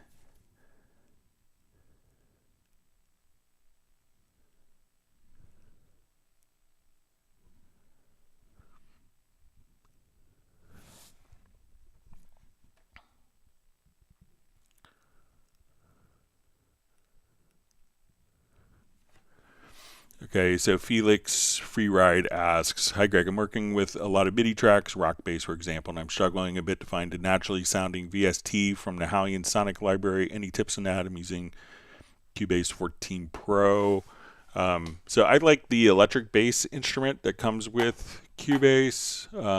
I'll play an example of like one that comes with Hallian Sonic. So there's a dedicated library that's available that's very nice. But let's say if I want to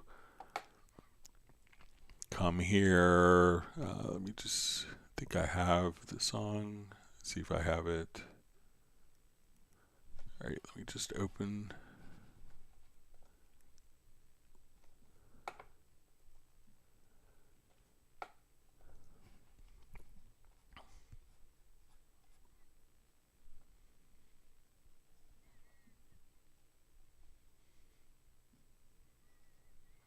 I'm not sure how gritty you want to be on your bass, but let's say if we come over here, play a couple examples.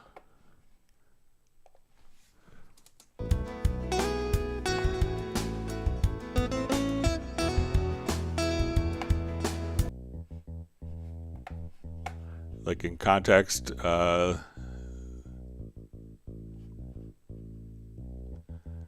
and that's the fretless bass VX. So let's listen to it. Okay.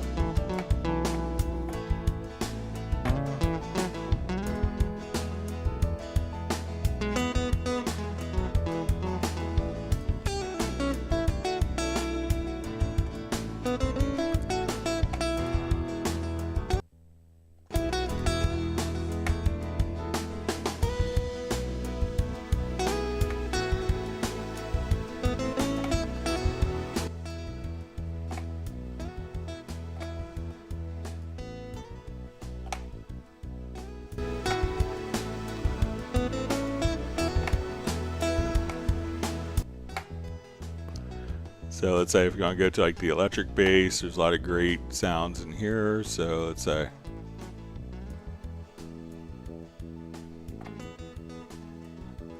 so this one is sold separately, or if you get the if you have Absolute, which is on sale. But here what you could do is actually with this instrument you have like, and if you wanted to be a bit gritty, you could load up different effects. So let's say you want more like kind of like a Sans amp type of.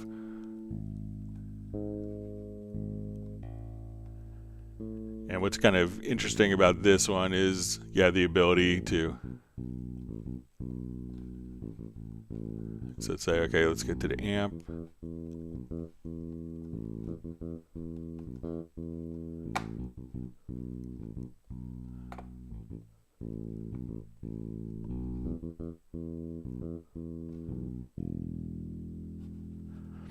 So I like that sound quite a bit, but even with the included howling and sonic, I think if you just come over here, look for like, I think there's like a finger bass VX that I use a lot.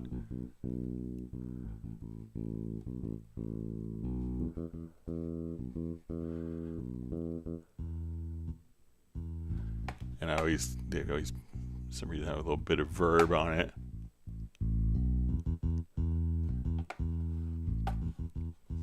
And then if you wanted to run that through different effects, let's say you want to do more distortion on it.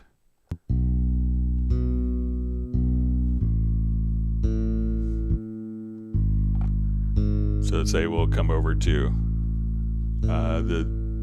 under distortion, the VST bass amp.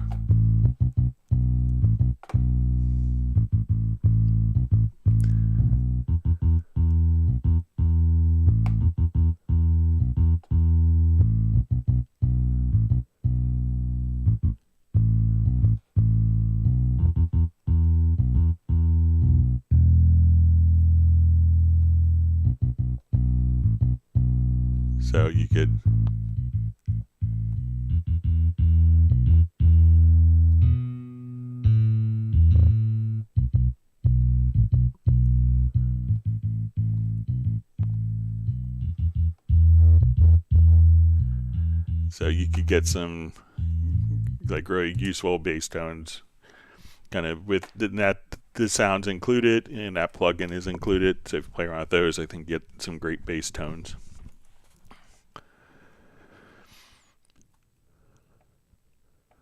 All right, we see Michael Teams giving Radar the band. Let's see, you got 1 gallon of banana nut ice cream for Randy.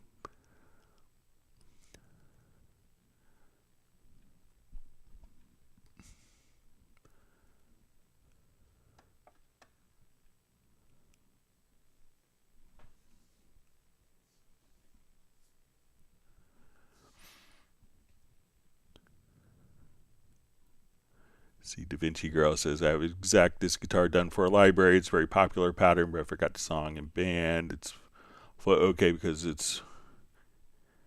here is working in the U.S. Copyright Act of Fair Use for Education. So I don't think I have an EDU address. So, and since we sell software, we wouldn't be considered education. So.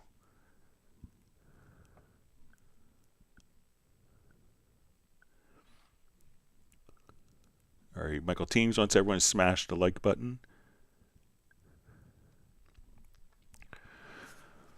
All right, so we see Andrew Fox's clarification says, I'm using a MIDI remote with the MAudio Hammer 88 Pro. It does also provide Mackie control, but I have it disabled on using MIDI remote. So I'll play around with it a little more, see if I can come up with a better workaround to avoid the channels that are hidden.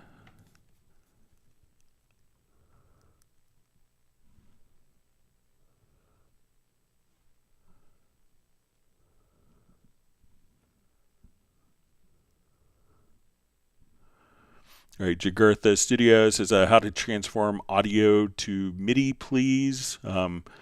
So, you know, it's going to work for monophonic sources. So it's not going to do like piano chords or guitar parts. But if we wanted to take, you know, let's say,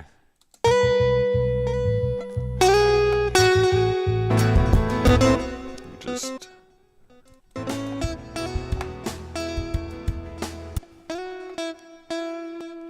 so let's say if I wanted to take like this guitar part here, we have some effects on it, but if I double click, we go into VariAudio, and now we kind of do the analysis in VariAudio, and we will choose to extract the MIDI,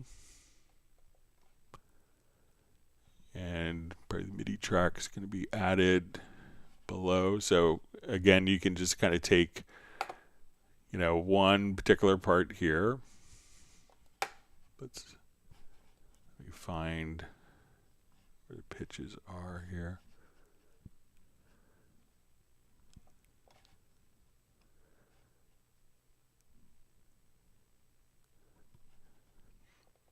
And then, so within the VariAudio editor,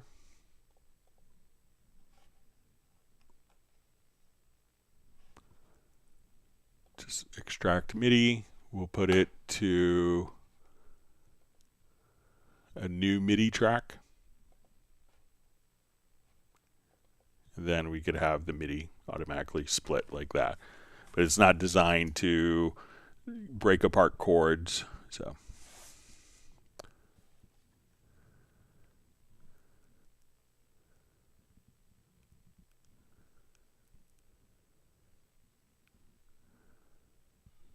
All right, so I see you have 100 likes. Thank you.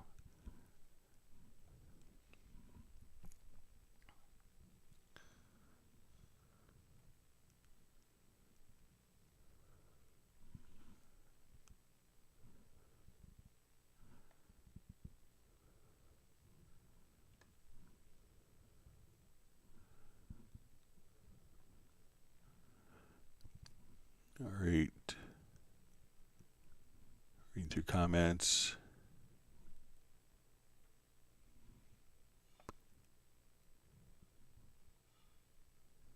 All right, so we see Pre. Great to see you on. Hope you're well, buddy. All right, so we see Flowmaker says he's going to buy Cubase.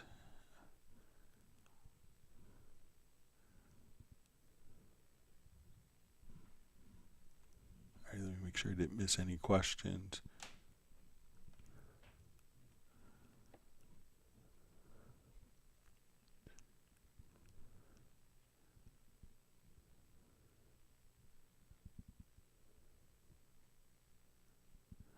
All right, so I know we had some questions that were mailed in, so let me get to those.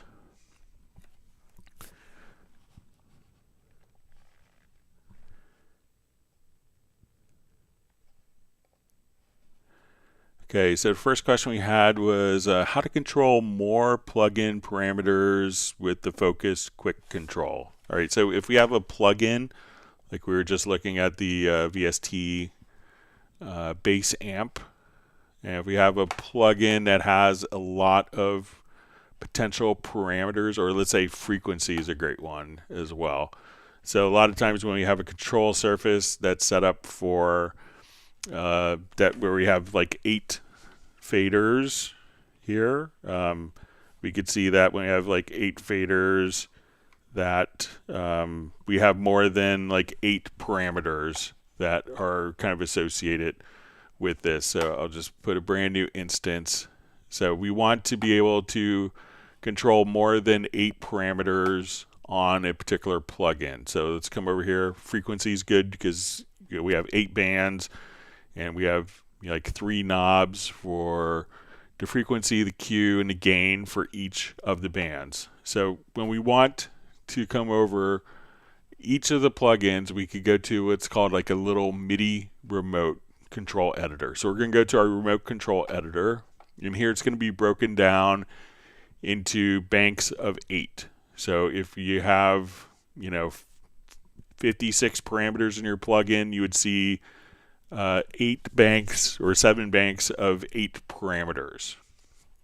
So when we do the MIDI remote for this, what we want to do is we're not going to use focus quick controls, but I'm going to make a new mapping page here. All right, so I'll just let's go to our MIDI mapping page. We're going to click on plus.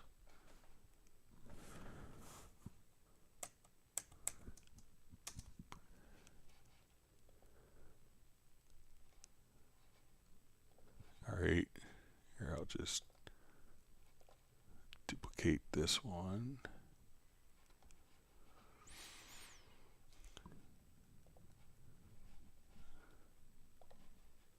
All right, so I want to use like my 8 faders here to control the parameters. And we see that we have like multiple banks of 8 parameters. So how can we access those other parameters? So what we want to do is we'll go to our mapping page here in the MIDI remote, and we'll just search for parameter.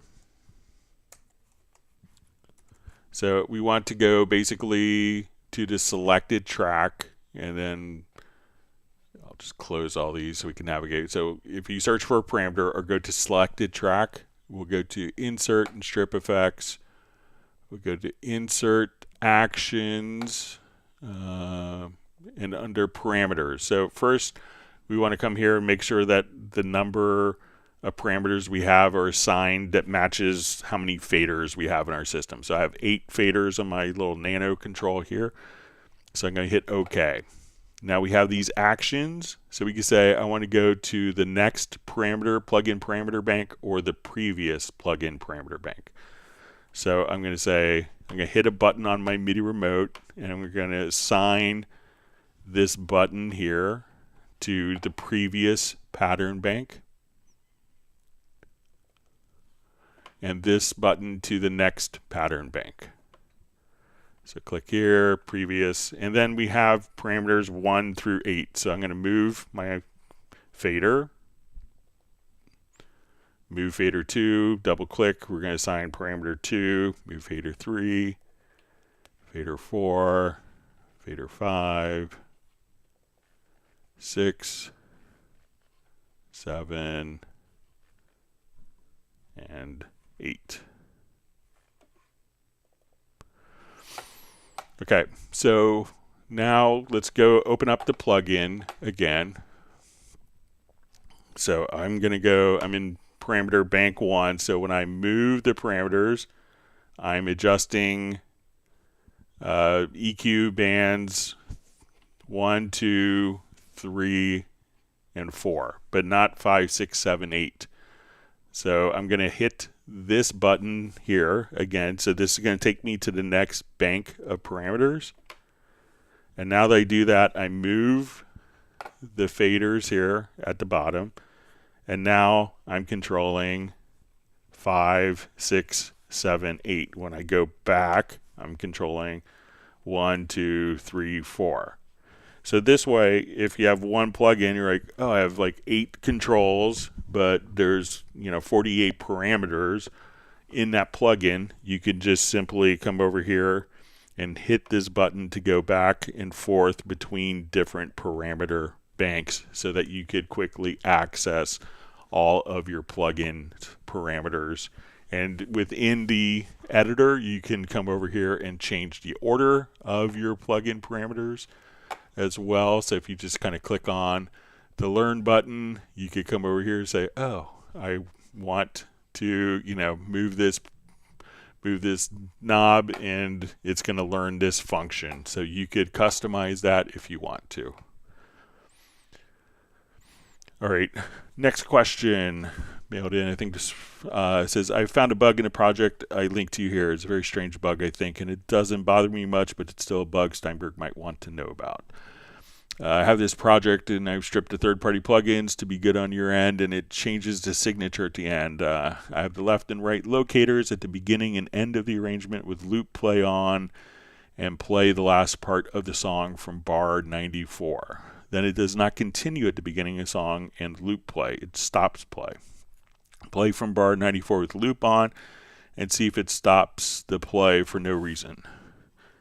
And it says fix. If two tracks are removed, it works. The two bottom tracks called Vox AIM and Vox AIF are 24-bit files in a 64-bit float project. When they're erased, the continuous play works. Strange bugs. Does mixing a bitrate in the project result in stopped loop play, or otherwise one can wonder? Okay, so I have these tracks. This is a project here. I didn't have any problems with it recycling. So let's say I'm going to start playing, let's say from 92. All right, and then when we get to the end, we'll see if it just continues to play onward. If it loops.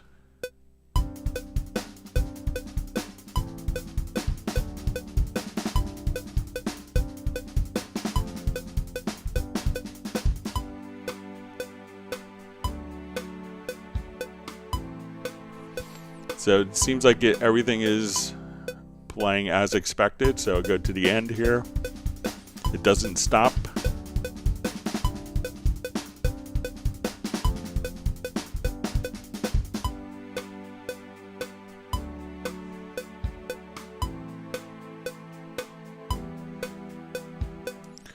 So that all seems to be kind of working as expected on my end. Let me know if it's different on your side. So, but you can definitely have, multiple audio file formats and multiple audio file bit depths within a particular project. All right, so now we had a question, how to monitor my mix in mono and quickly switch back to stereo. All right, so let's say we're doing this, and this is a great feature of the control room. So let's say I want to come here, and we'll see downmix presets in our control room. So here we could just say, let's listen to it in mono or stereo. So we don't have to do any routing or anything else. We could just come here to the control room and choose to monitor entirely in mono.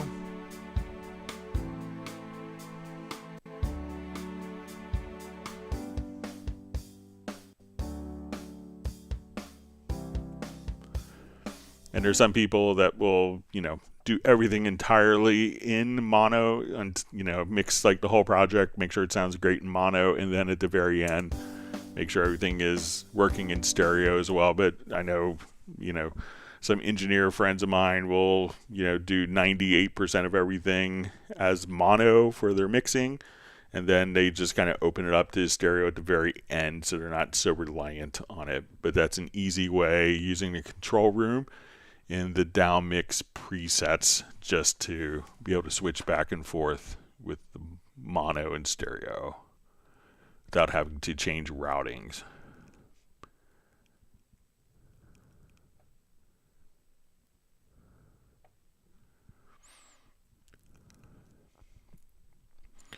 All right, let's go back to some of the live questions.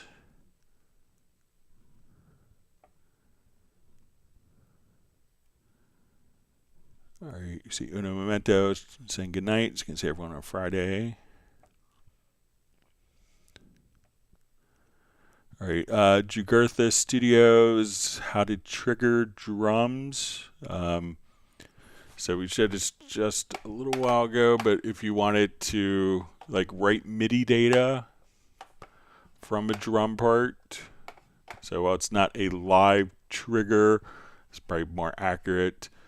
But let's say if we're here, I'm going to have a drum set opened up here, so we have different sounds. So I'm going to I want to replace, let's say, the kick drum here. So if I go to my hit points, let's edit the hit points, and we could adjust kind of the sensitivity and intensity.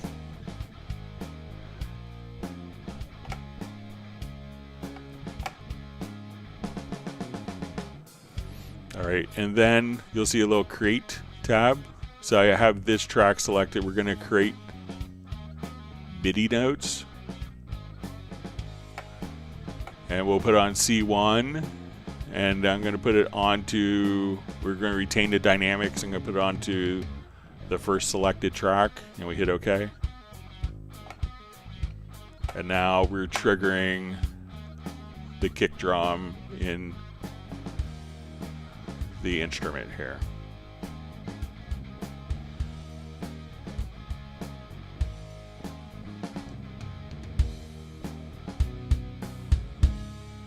That easy. So that's how you could do drum triggering and drum replacement.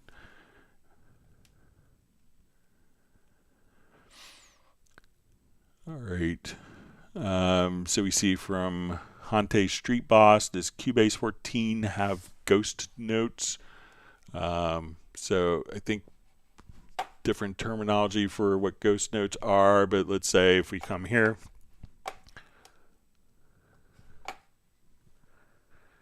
let's go to like the bass part here.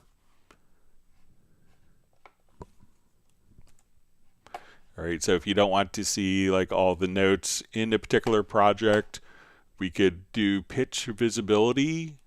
So I think most people, when they look for ghost notes, we can say, okay, show only the notes that have events on them, or show notes that are from the scale assistant. So if we've set a scale, so let's say, okay, we are maybe in the key of D, we'll say D major, maybe D minor. All right, so, and then we could choose to show only pitches that fall into the scale or only pitches that are visible. So let me know if that's what you mean by ghost notes, is kind of the pitch visibility settings. Ghost notes could also mean like very small, like soft notes on, like when you're doing drums, like really subtle, like stick drag type things. So let me know if I'm misunderstanding.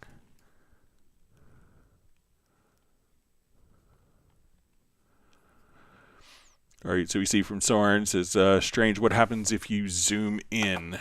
So I think this is his project that he had sent over. So let's come back, we'll activate this.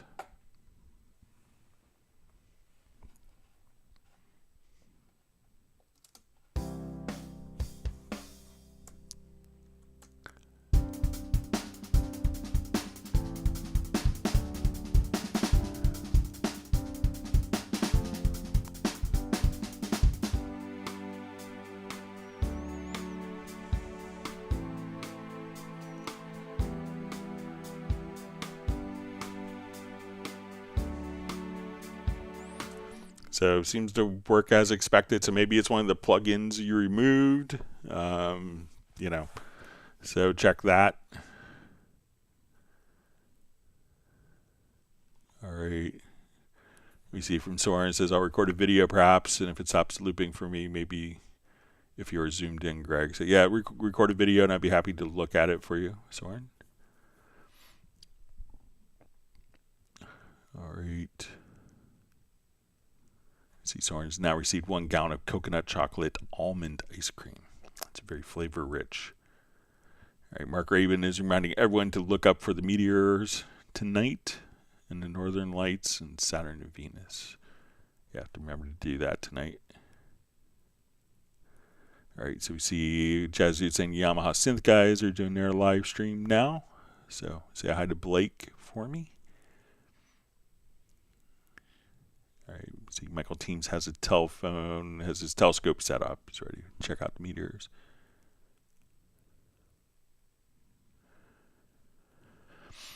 All right, so Pri asks, can you show the easiest way to accurately set up the score editor for MIDI mockups? So obviously with 14 there was kind of like a big significant change in the score editor. So let's say all right, so let's say we wanted to look at the strings. This is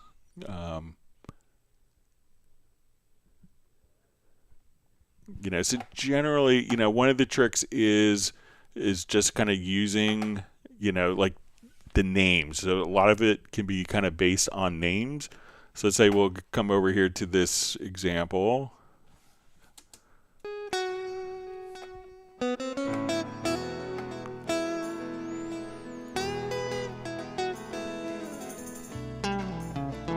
All right, so when I come over here, I'm just going to name the parts like bass, because the instrument names can have a great impact. So let's say I want to look at this part in the score editor.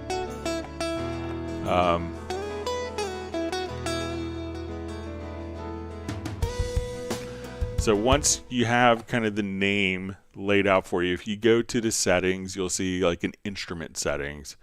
So like if the track is named piano, it's going to show up as piano. If, and it'll be automatically split to a grand staff. So, for years, Cubase, you'd have to go in and kind of set the staff manually, but now we could just kind of do that. And so you could see, okay, it's going to have the part name. You could see like, okay, do we want it abbreviated for a short name? Do we want a full name? And then for each of these, okay, do we want it without slashes? And how do we want like the display quantize configured so that we could see, okay, I'm probably not playing anything beyond a 16th note, or maybe I just want it to be for an 8th. So this is almost like your display quantize that you could do stuff with. So it's pretty easy. So one of the big things is just making sure that you're actually, notating kind of the right thing. So let's say if we want to look at the piano part, we can see now that we have a piano part. We could do this. It's going to do the voicings. It will automatically take care of a lot of stuff. But if you want to see multiple events, just kind of select them. You could choose to have these grouped together or not in different staves. So, but always kind of start off with like the event name, not necessarily the track, but the event name, and having that name to an instrument that could just kind of simplify the whole process pretty easily.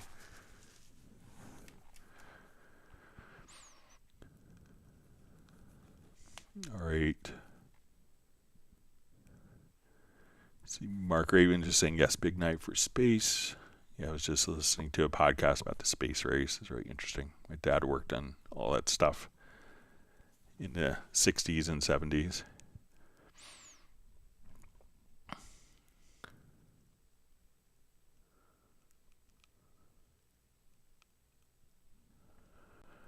Okay, so we have a question. I have a shortcut to print and use a virtual send and all, but I want to add export and if possible automatic name and press export. Some functions, like when you hit the enter key, generally if you wanted to do it with a macro, like if you have the enter key that's being used multiple times, like some keys are kind of filtered through macros. But so I'm not sure if you want to export the name. And I think that when you do like the export name, that it's keeps the exported name until you export. But you might be able, like after it's exported, depending on your settings, you could choose to, if you open up the pool, if you wanted to automate it, you could probably choose to rename the media file. So you might be able to kind of do something like that as well. So maybe like a multi-stage macro. All right. See, Gareth is just saying they're not meteors. Maybe, sorry for being ignorant. All right, see Graham Witcher's going to take a look at the stars tonight. All right, they're Triffids, according to Gareth. I'll look it up.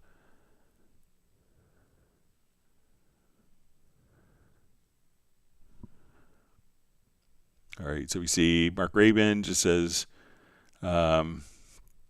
just starting to utilize the score editor. It's still an afterthought in my processing. Nothing great about my process. I've only used to make charts, etc.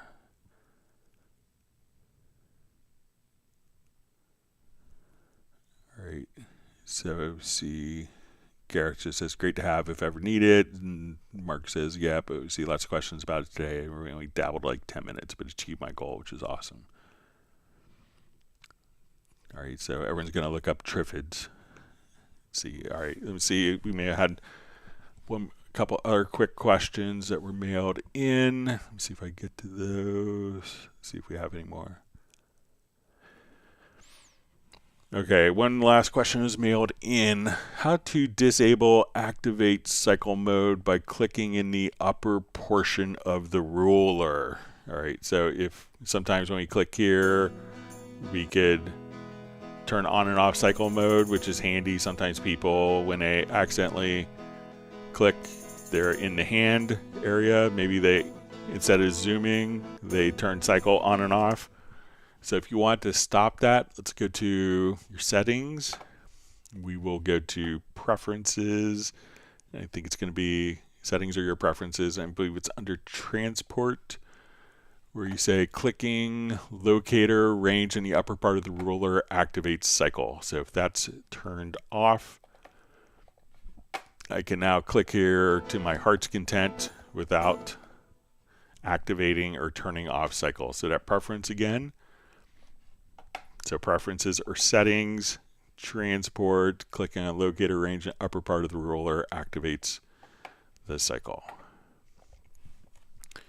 All right, we'll see if we have just about out of time, about 5 more minutes. See if there's any other questions that kind of sneak in. All right.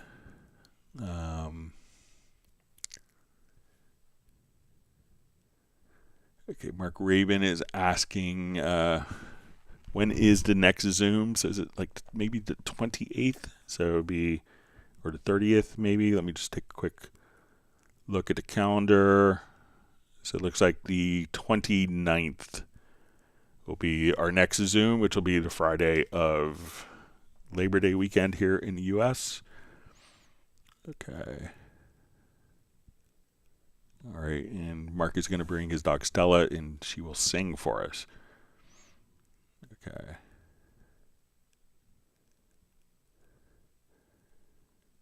Okay. See, Graham Witcher's received 1 gallon of Celestial chocolate ice cream.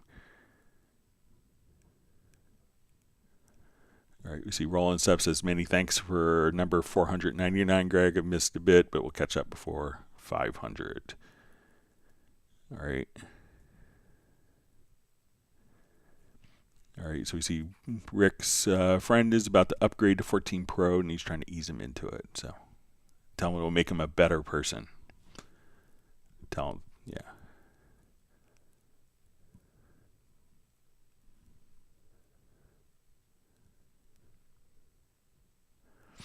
Okay, so we see Millard Brown says, thanks as always, Greg, for all the great answers. Thank you for comments, Val.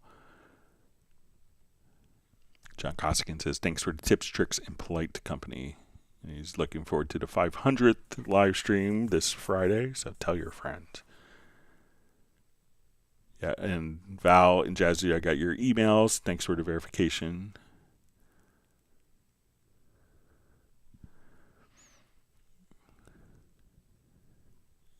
All right, we see kind words from Mark Rabin. It says, and they are my peers, friends, and mentors, and I think it made me a better musician this stream. Thanks, Greg. 500. That's great. I'm just so happy to be able to help people. All right, we'll see if there's any more quick questions. If not, we'll wrap up a minute or two early. I want to thank everyone for all the great questions. And if you learned new tips or tricks and you're not subscribed or you haven't, haven't liked the video, make sure you do that. All right, Michael Graybill says, cheers everyone, happy 499. Thanks for so much wisdom. So. Rick is disappointed he hasn't received ice cream from Michael today. So.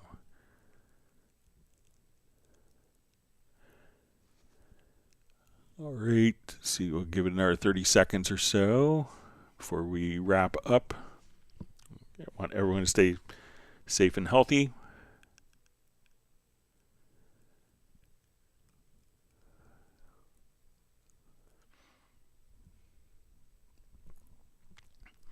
All right, so it looks like we are out of questions. We will go ahead and end. I want to thank everyone again and look forward to seeing everyone for live stream number 500. So we'll see that on Friday. Thank you so much, and everyone stay safe and healthy, and we'll see you then. Goodbye.